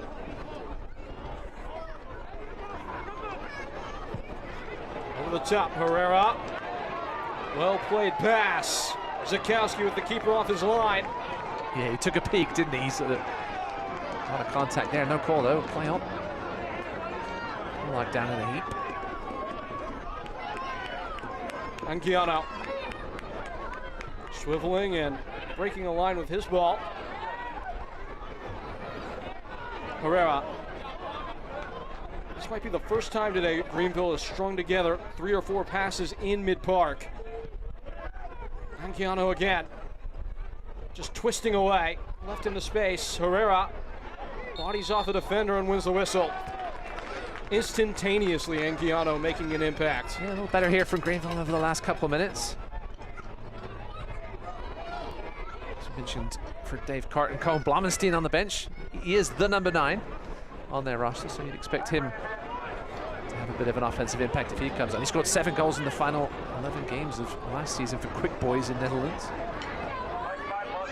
Sort of a very multinational squad build for Westchester. Players coming from 3 separate continents and 7 different countries participate in this team. They dig in to hold their line and defend this set piece. That was ambitious. that was a kind word to call that. Of course, young boys play in Denmark while Quick Boys play in Netherlands. I don't think they've ever played. I don't know if they've ever played each other in lower European football. We'll have to take a look at that just to and old boys satisfy in Argentina. Yes, Newell's all boys. Yes. Famous for being the club that let Lionel Messi get away. Never heard of him. Never scored a goal in League One, I'll tell you that. That's the truth. That's the truth.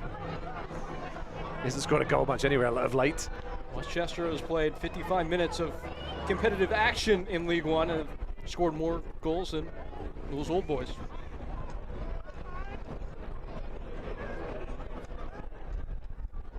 Here's Zimbab.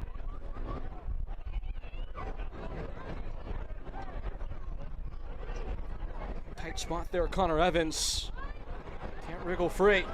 On the front foot now, JC Obregon with a wonderfully layered ball in and just runs away. Looks like it was maybe Goosen making the second man run out of midfield. Yeah, seeing a little bit more of some incisive passes here from both sides. Legs getting a little tired now. Pollock. Powers one into the half space. Trying to catch the keeper off the line. Jacoman's fumbled it again. Able to catch up. That was a tricky one from Corvino. He caught it reasonably well. It was just where the bounce happened in front of Jacoman. Did a good job of just getting the body in front of it. Knocking it down, make sure it didn't go too far away from him.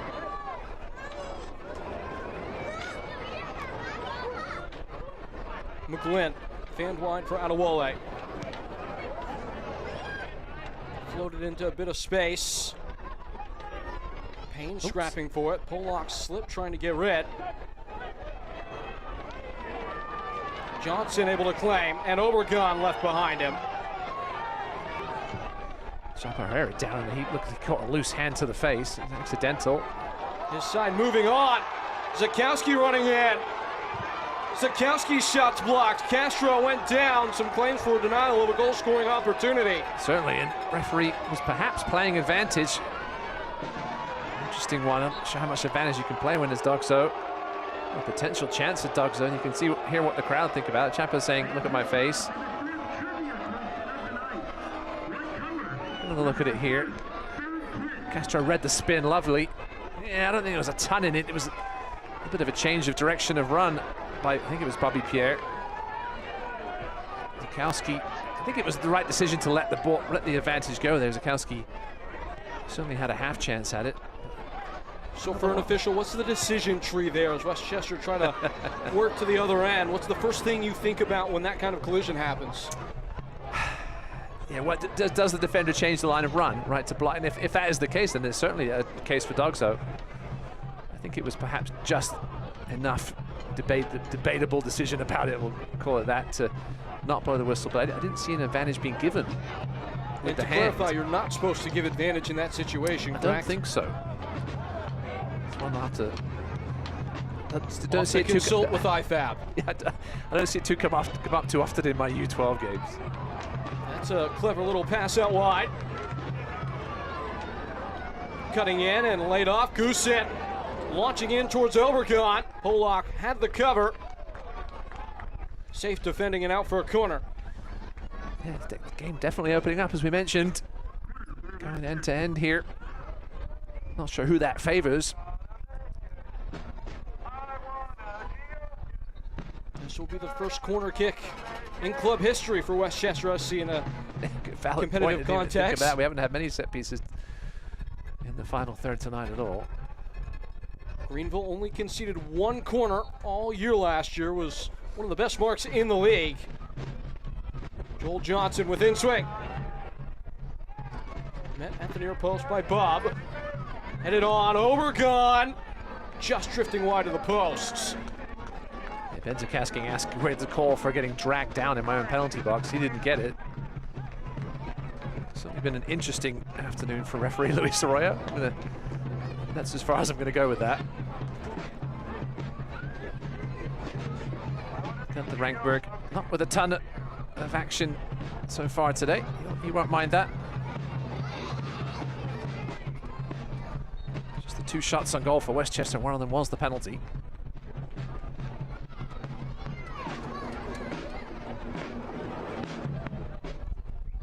Back at the Upstate Spine of the Sport adjustment of the match. Let's look at Pascal Corvino, who had a good opening look for a chance to maybe go ahead early on before the Obregon penalty.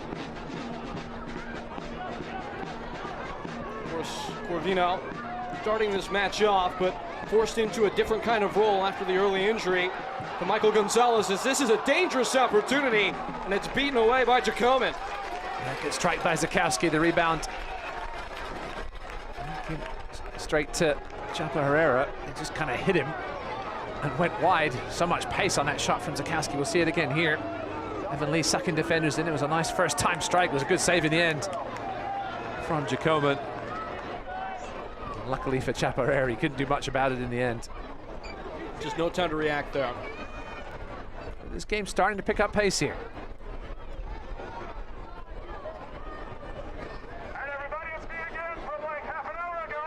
It feels like the game has started to expand a little bit now that both teams have relented pressing. Yeah, it's tough pressing early in the first game of the season. Slip through ball from Anguiano. Bit aimless, rolls all the way to Jacomen. I think Rick Wright will be a little upset so far that he hasn't made this back four of Westchester, the brand new back four, work a little harder tonight so far. Think about things about where to be and who to cover. Route 1 stuff from Payne. It may work out. Bolaños. Quality touch from him, but couldn't work away from Connor Evans, who put himself right between the man and the ball. Yeah, great work again from Connor Evans. Maybe the man of the match so far for Greenville, all things considered. He's a rookie. Zane Bubb's been pretty effective too at that center back spot, other than the penalty given away and the one giveaway. Speaking of giveaways, Corvino with a gift. Bolaños angles in, and it's a biteless effort from Goosen after a perfectly placed pass from Bolaños. Yeah, Goosen should have done better with that, no doubt about it. Bolaños, there's the kind of service you can expect from Bolaños when he's given time and space, which he hasn't been much tonight by Greenville. A little bit, you might say, careless on the ball from Bobby Pierre, but it works out. Casual might be a better term, as Brendan Fricke steps in front.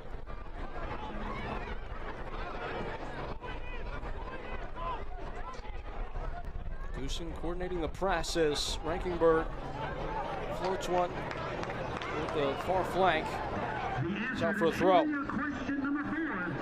If you're Dave Carton, when do you look into the dugout and try and add reinforcement to this Westchester side? Oh, you have to think soon. They've got depends what Dave Carton wants out of this game. I think if he feels the momentum is going his way and he can throw on the likes of Blommenstein or Baumann, hope for that go-ahead goal. I think he'll do it. But listen, I think if you told Dave Carton you get a point out of this first ever game, I think he would take it before the game started. Siobhan Marsh as well for Greenville. Have to think he's going to come on at some point. I'm surprised we haven't seen him on yet. Westchester, an away date at Texoma, and then in the Open Cup at Motown FC. Foreseeing AV Alta and Richmond Kickers on the road as well for all of those games. Dave Carton trying to figure out who his impact players are going to be. Ball's out over the line. Yeah, certainly think in the next 5 to 10 minutes we'll see a move from Carton. Greenville have already made those two subs. They've got to be a little more careful. Here's a chance now, though. Leading the break and charging forward, it's Chapo Herrera. That particular rating party comes flat. Into the attack now, though, Zane Bubb. Just too tall for Leo Castro and cleared out by Stephen Payne. Polak, a toe tap. Zakowski on the turn. He's dispossessed. Yeah, just waited an extra half second. The break is brewing, and that's a cynical foul by Zane Bubb. He'll get a yellow card. That particular indiscretion. Yeah, good choice there by Zane Bubb. Say the word cynical doesn't mean that it's a professional calculated move. Professional foul.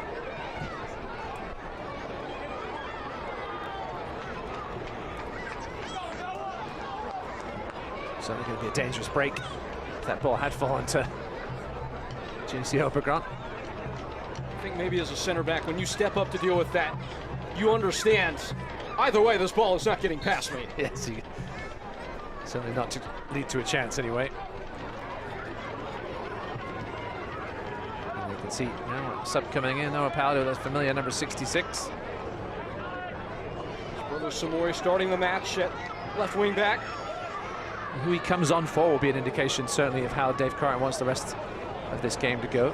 Is he going to try and shut up a little bit? Noah's a very skilled one-on-one player that can play either full-back or on the wing. We may see a powder for powder. Unlikely, I would say, but we'll see. Meantime, though, Goosen's down, yeah.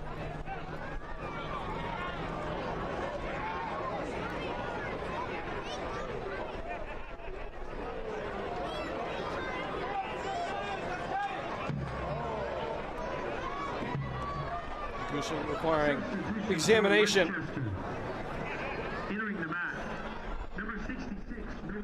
There's confirmation. Noah Powder makes his first impression for Westchester. In the 66th minute. Received caps at the full senior level for Trinidad and Tobago. And he replaces, it looks like Prince Sadie. Prince Sadie, yeah, I think they held up the wrong number. Powder is on, so that tells you a little bit, unless they got another substitution coming though, so Powder for Sadie, obviously a very defensive substitution. We'll see who ends up coming on as well. That sub card was being handed over to the fourth official. And there is Ghoston makes way.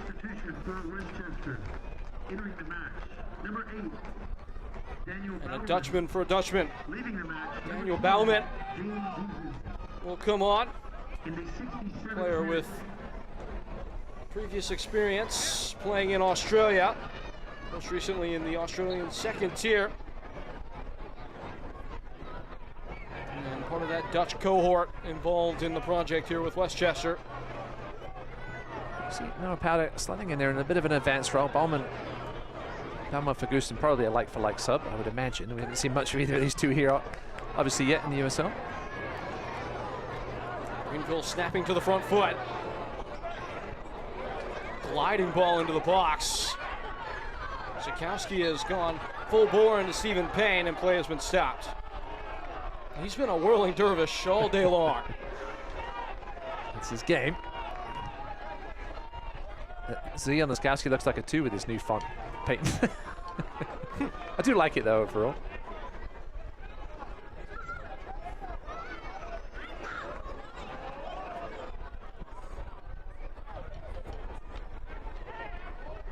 Driving away from mid-park. And slipped wide. It's Powder, his first touches. Crossing over onto the left. Bravely blocked. Still there for Joel Johnson. And Payne. Unable to puncture with that pass. He'll get to try again now. On the 1-2. Payne back in, and Pollock, by any means necessary, takes it out over the end line. Yeah, Noah Powder certainly going to bring a bit of class to the proceedings here. Former MLS man, Real Salt Lake. 7 goals, 7 assists in his 2 seasons with NOCO.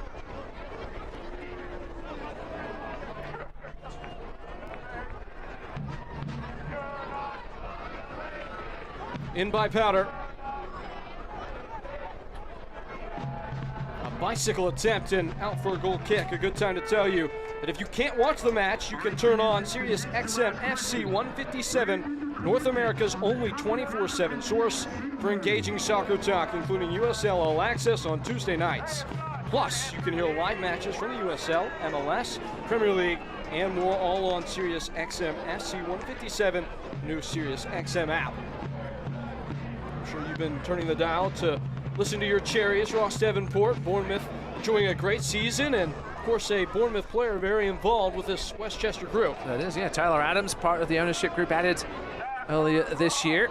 Man from the state of New York, a little bit further upstate, but yeah, great to see top pros getting involved at the USL level. Yeah, big one for us tomorrow against Tottenham. This area of the country, of course, one that Tyler Adams calls home. Grew up playing about an hour away from the home ground for Westchester.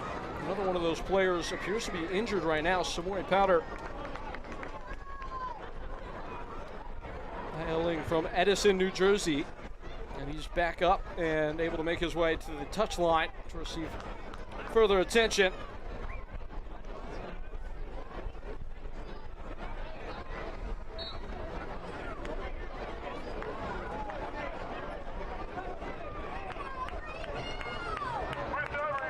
Don't miss the next home match for Greenville Triumph.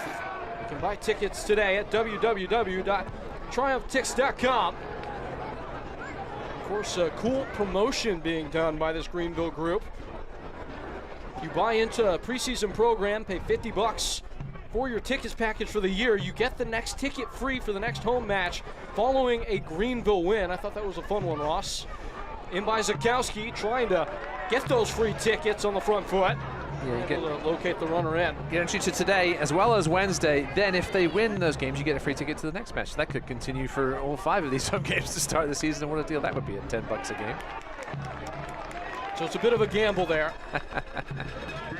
Got to be counting on Greenville fielding a good side, but of course that's always been a good bet. These fans know that. Haven't been quite as good as at home over the last couple of seasons. They actually haven't won more home games than road games since 2020. Very good on the road, but yeah, home field hasn't really been a thing for Greenville over the last few years. Let's see if that changes this year. Once again, Bolaños unable to solve the defense of Connor Evans. In his pocket all day long. Evans has done a great job with Bolaños. If that was the one area you'd think Rick Wright would be potentially concerned about coming into this one, is that matchup of Bolaños against Evans, and Evans has more than held his own. Here comes Payne. Trying to roll one in on the floor. It's dealt with at the back. It was Brendan Fricky who was step for step. But all of a sudden, Westchester starting to play with their tails up a bit. Yep, XG for both teams over 1 now. 11 shots for Greenville, 5 of them on target.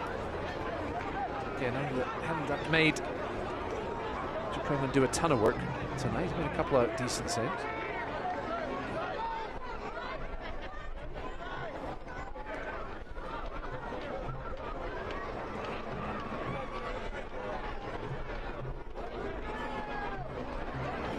Only 3 total corners so far in this one. All that time spent in preseason working on corner routines. Overgun's onto it, carving away. The shot's blocked. The question is with what part of the body? And it's going to be shrugged off. And Greenville trying to break away. Strong tackle from Bobby Pierre, and he's upended. JC Overgun was really the only one with much of a heavy shout. It might have been Ben Zakowski who was very close to the shot. We'll take another look at it here. Yeah, Connor Evans. Just got a half turn away. It was very, very close. It wasn't making himself bigger. His hand was just in a straight downward position. I think probably a good no call there by Arroyo. Westchester fans probably disagree with me. So let me ask you, what is a handball again? Changes every day, Peyton, every game, and every ref. Apparently, whatever that was, it was not that. But this is a free kick. So take into consideration the distance, right, between the ball and the player, and the speed of the ball was played, and it was certainly smashed hard by Overgun. I don't think Evans could do much about it. Never a good idea to turn your back, though. It always leaves things open to a little more interpretation by the referee.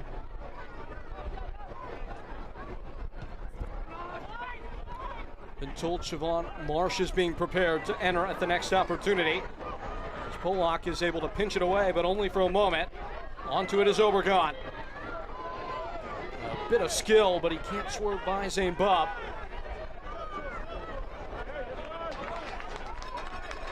Out for a throw. Greenville fans were certainly hoping they would see both of their former Red Wolf additions today, but they're only going to get to see one. It's only going to be for 15 minutes or so. Rick Wright mentioned to us in the build-up to this that Siobhan Marsh has not stopped smiling since arriving with Greenville, tucked into the group immediately. And Pascal Corvino will be the one who makes way. Diminutive little Jamaican playmaker out on the wing. But he's got pace. His pace, the kind of pace that could certainly change a game like this in a heartbeat. I'll tell you, won't be happy to see him coming on as that Westchester back four that have played 75 minutes. It'll be a different kind of task for this back line of Westchester. Of course, Stephen Payne has maybe been the best player on the side so far.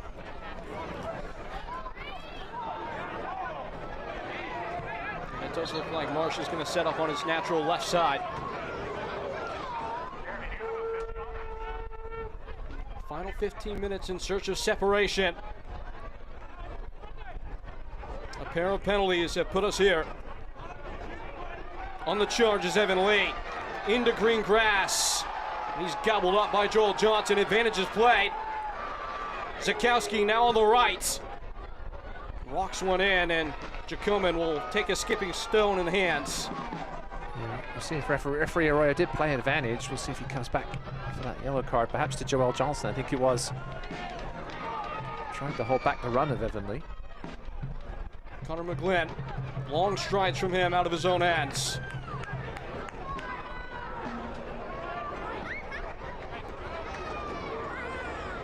Joel Johnson firmly playing in midfield now.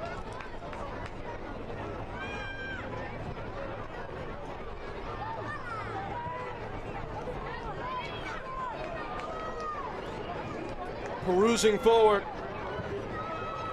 Low cross and met well by Gunther Rankenberg, who's been sounding goal today. That was a key intervention.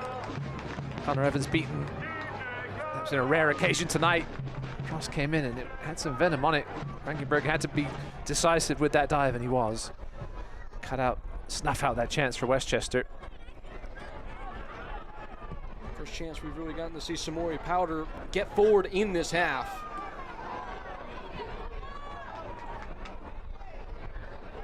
Wole, looking for somewhere to go. Baumann and Payne. And McGlynn conducting the attack from deep.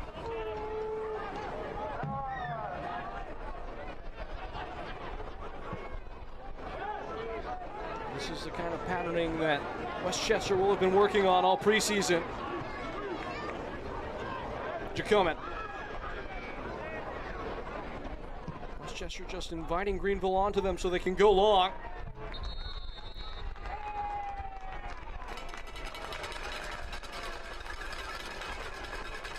Looks like Joel Johnson is going to get his name taken for something that took place behind the ball. Yeah, that was that. I think they pulled back on Evan Lee. I think it was on that transition opportunity there. It was a couple of minutes ago now, but it was the first opportunity. He'd had to give it to him. Referee correctly played advantage, but yeah, Joel Johnson pleading his case.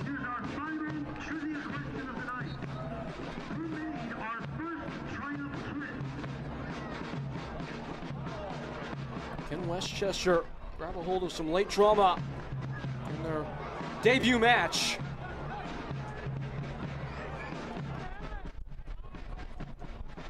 Goals from Juan Carlos Obregon and the now departed Sebastian Velasquez, both from the penalty spot. That's what lights up the scoreboard so far.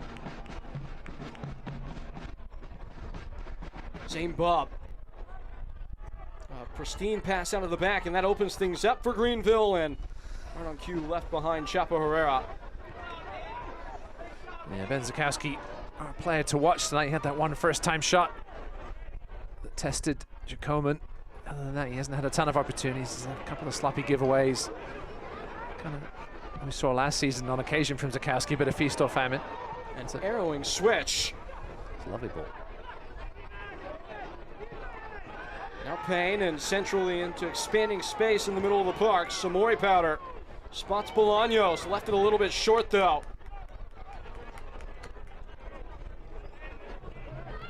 Westchester go again. Joel Johnson, amazing away. He's tangled up and play is stopped. eFootball is here. Live your dream, rep your team, and play as your favorite USL Championship club. eFootball is free to play. You can download now.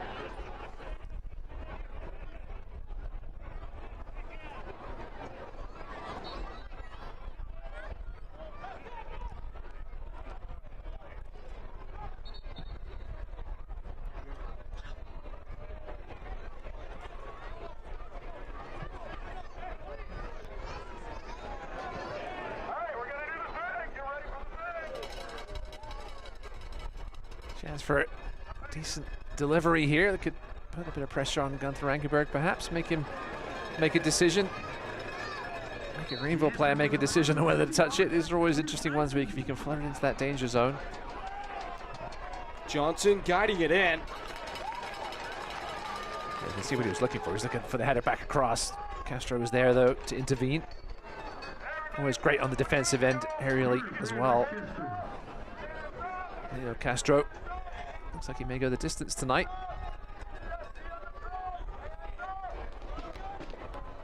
He may depend on if We see a goal here in the last 10 minutes, though. In by Powder, nearly an Olympico.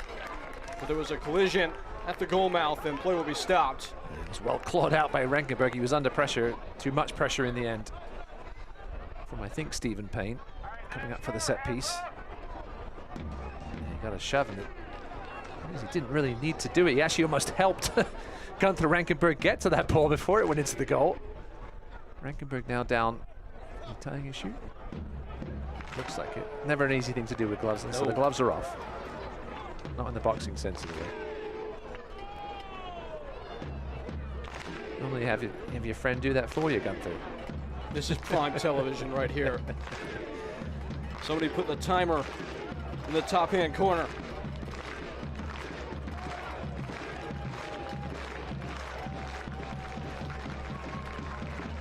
And the gloves are going back on. Always a good look for the goalkeeper to go with the big white gloves, make your hands look a little bit bigger. You remember back in the day, you'd see this is way back in the day we're talking here, you'd see the odd keeper, even when gloves came about, that would still play with, even when you're grown up but didn't play with gloves, and felt a little more comfortable with just in your bare hands. These days, gloves are such high quality, it's almost like you're not wearing them. Game's gone, Ross. One last attacking throw here for Dave Carton. Colin Blomestein, a player that's had high regard throughout the preseason process. 37 career goals and 73 career appearances. 22 of those for his most recent club, Volendam, between the U22 and, of course, senior level in the Dutch second tier. Yeah, Dave Carton was just saying the amount of quality players in Netherlands and Central Europe alone that kind of fly under the radar a lot, and they're really trying to take advantage of that, obviously with that Dutch connection. Danny Decker. I almost got to mention Tyrod Taylor, NFL QB, also former NFL QB, a part owner of this club as well. We've also got Sarah Hess on staff as a strategic advisor, former US women's national team player, 65 caps for them. Nice brain to have on your staff as well. They've set this club up interestingly. Of course, Dave Decker been a big part of the recruitment. Front office handling non-domestic recruitment, basically, while Dave Carton using his expertise, especially of USL League One, to bring in some of those players. And it's made for a very unique meld of talent, but nobody's arguing at this point that this roster is built to win. And we've seen, listen, where they've been in some of the preseason power rankings, as you and I discussed in the week. Listen, Lexington were expected to do a lot better last season, but very differently built team. A lot of talent, but differently spread around on this team than it was with Lexington, who were mostly on the offensive side of things, and we saw how that ended up last year. We'll see if things improve this year for them in the championship. But yeah, there's certainly high expectations for this squad, especially once they get fully healthy. They've certainly shown some mettle today. Trying to finish the sentence with an exclamation point if they can find a winner. To the case for Greenville. Siobhan Marsh. And Keanu. And all the way back to Rankenberg.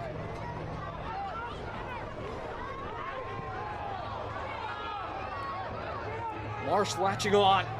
Can't whittle away from Adewole. And McGlynn. Could you even imagine that much room in midfield at the start of this game? Yeah, second half certainly been more of a wide open affair. It's resulted in spurts of final third action, but nothing consistent. Here's a chance for Noah Powder. Noah Powder stepping in, shuffled off to Obergon. Stings the palms of Gunther Rankenberg, but he's sound. I think Rick Wright will be quite happy to see what JC Obergon get the ball 20 yards out as opposed to 10 or 12, so he'll take that shot right at Rankenberg. Coleman's up to sweep up. That was the big prevailing thought from both managers ahead of this match, is Obergon's ability to score every goal in the catalog, always a threat anytime he's on the ball, even from range.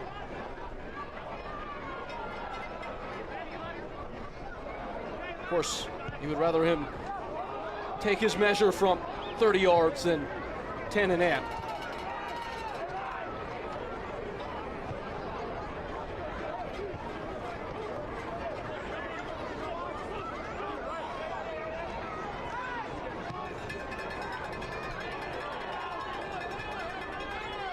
Jacoman has it in hand.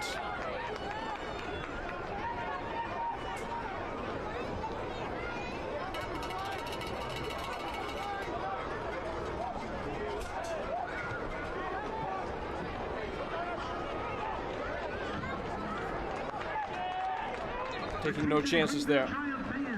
Yeah, danger coming there. You saw it taking his time. Sensing Westchester would be very happy with this point on the road to open their first ever season. Tune in to the Triumph's next home match at 7 p.m. on Wednesday, March 12th. Versus Union Omaha, another collision with one of the real preeminent teams in this league, and of course the crown holders. And you and I will be bringing them that one on Wednesday evening. The USL League One midweek action always with the potential to bring the strange. Obviously, Union Omaha will have got a look at Greenville in this game. A little bit of an advantage for them. For Los Bujos. That will be Greenville's last USL League One match till the end of March when they take on Spokane Velocity at home. Saturday, March 29th. In between those, an away date at Asheville City in the U.S. Open Cup. U.S. Open Cup, exciting times. Everybody loves a bit of cup set here and there. Asheville will be looking to certainly do that. They used to play against the old Greenville FC team before Greenville Triumph came around. Can't quite call it a rivalry, but I'm sure some of the Triumph fans that came from Greenville FC will remember their games against Asheville. Powder around him is Payne. Powder can't cut himself free. Has he won a corner? Yes, he has.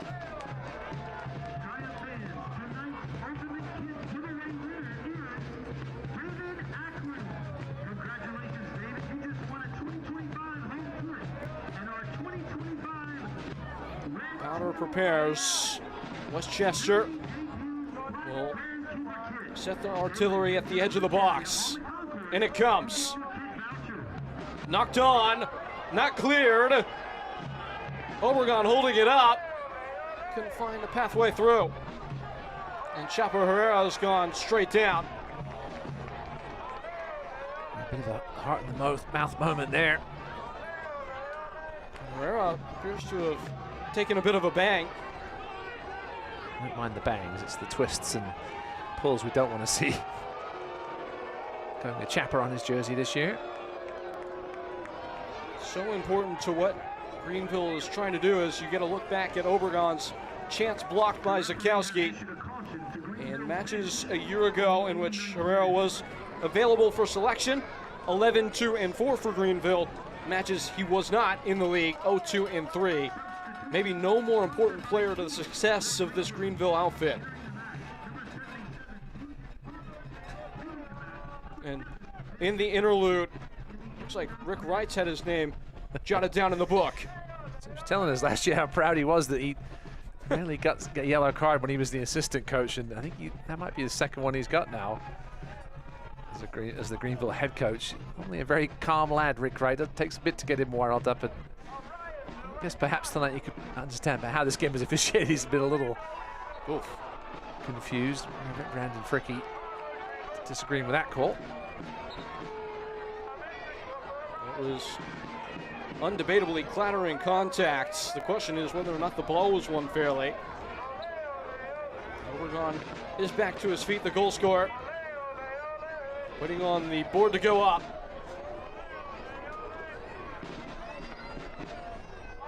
It's a goal kick to come.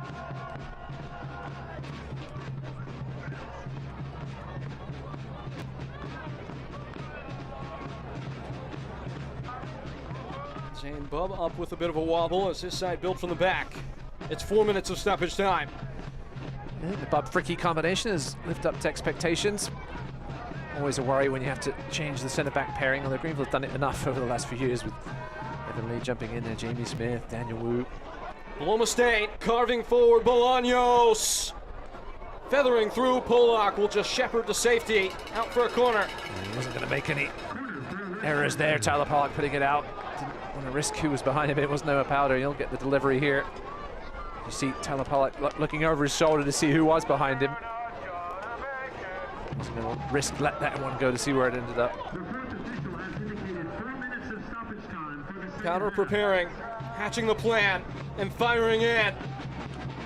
And a calm clutch from Gunther Rankenberg, who's earned the #1 shirt today and may earn it more still.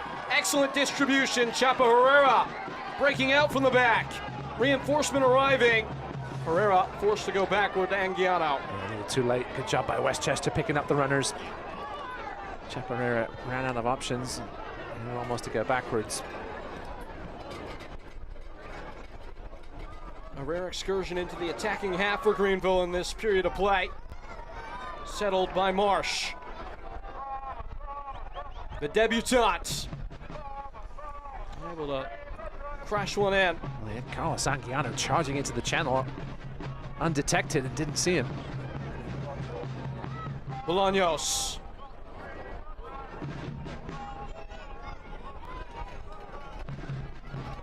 Centrally for McGlynn.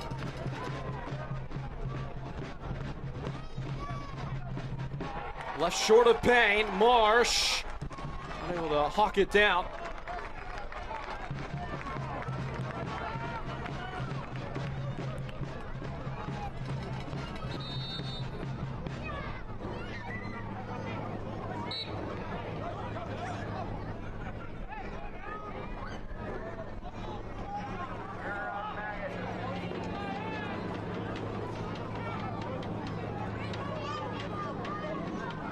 Down the line it goes, and hammered into Rosette by Zane Bubb. Yeah, just despite the result, if it finishes this way, I think Rick Wright will have certainly some positives to take away from this one. Gunther Rankenberg, very solid between the posts. Connor Evans, certainly perhaps the biggest highlight for Greenville. Watch out. Bowman, and it took a battering to get by Anguiano there. Daniel Bowman, welcome to League One officiating, son. Pretty big discrepancy in the size there. 6'2", 172, coming against 5'6", 125. Yeah, he just shoved him over. He was already on his way. You can see why Bowman was perhaps a little upset in that just helped him to the ground. Just helping him to the ground. Yeah. Great, obviously he's not with his full complement of attacking options. We mentioned Mensah, Marsh only off the bench for the last 15 minutes. Probably take this result if you're Greenville.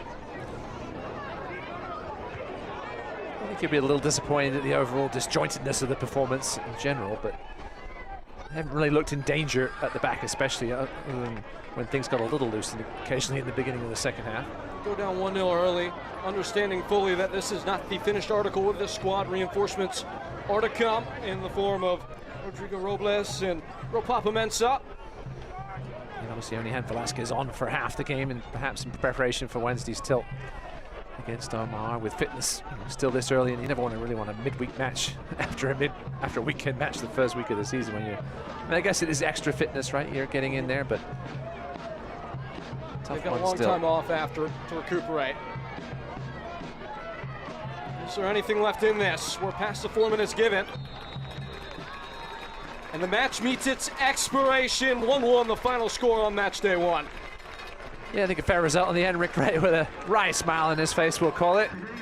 Congratulates Dave Carton on his first League One game under his belt. Both teams will take this 1 point each and look to their next contest. Welcome to the league, Westchester SC, unable to eke out all 3 points on the road in their first match. 1-1 is the final score in the Palmetto State against Greenville Triumph on this first Saturday of the USL League One regular season. We step aside. When we come back, we break down the match that was. Folks, stay with us.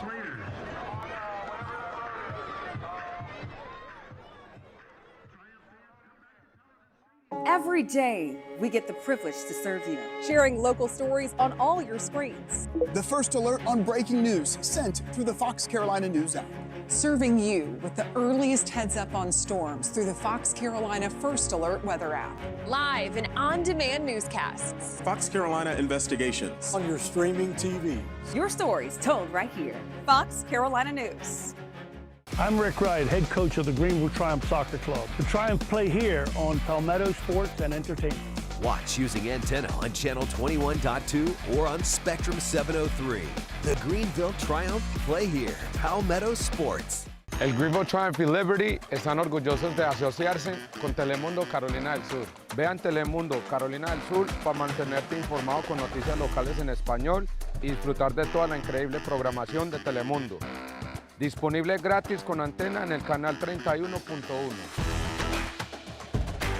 You've never been afraid to put in the work. The extra early, extra late, extra work. Because you understand that education is the key that unlocks everything. Better pay, better hours, better opportunities, a better you. And playing the lottery is no different. Getting educated before you play gives you the tools you need to be a better player, like knowing when to play and when to take a rain check. Visit sceducationlottery.com/betteryou to be a better player. In the lieu of an exciting first match under the setting sun here in South Carolina, match day one in the USL League One concludes 1-1 between Greenville Triumph and Westchester SC. Peyton Gallagher and Ross Davenport breaking it down for you. And Ross, a lot to sink your teeth into. Here's how it looked. Yeah, Greenville had the better of the first half, I would say. Doubled the shot 6-3 for the Triumph in the first 45 minutes. There was a half chance here by Pascal Corvino on the bounce here with the volley. Nice play up to himself, just couldn't keep it down to threaten Dane Jacoman. And here's the first questionable decision. Dane Bob not even looking back to see if the referee was going to give a kick. He thought he got plenty of the ball and knocked it out for a corner, but instead it was a PK and that man put it away. Juan Carlos Obregon, again, grew up playing less than 10 miles at youth level from Westchester SC's home ground. He slots on the penalty. Here's another one for Greenville. Yeah, Bobby Pierre doing almost the same thing that Zane Bub did. Getting in between the legs of the attacker and knocking it away, but not in the opinion of referee Arroyo, and that was the second penalty, which Sebastian Velasquez would put away before departing at the break. Couple of chances here for Leo Castro, but he was unable to break through. Yeah, just couldn't get the ball on the front of that forehead to knock it down there. Second half, things would open up a little bit. Westchester with a couple of decent chances. This one knocked away. Tyler Pollack, he had a great game tonight, as he always seems to do when he needs to. These full-time highlights brought to you by GSP Airport, but neither side could really take flight in the second half. It's probably one of the best chances for Greenville. The first time strike by Zakowski bounces back to Herrera after the save from Jacoman, but too much pace in it for Herrera to do anything with it other than to have it hit him. Maybe one of the headlines today, Ross. Gunther Rankenberg so solid between the pipes. Now the unabided number one. Yeah, didn't make any mistakes. Had a great claw there, even though he was fouled on the attempted Olympico. And the Greenville boys will look to get things going back on Wednesday against the defending champs. So it's points shared today between Greenville Triumph and Westchester SC.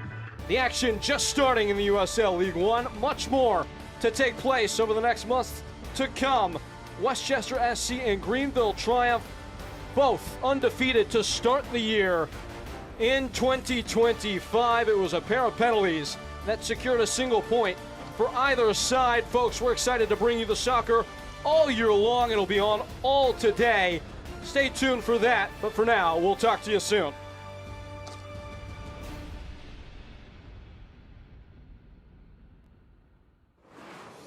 This copyrighted telecast of the United Soccer League cannot be retransmitted, rebroadcast, or reproduced without the express written consent of the United Soccer League.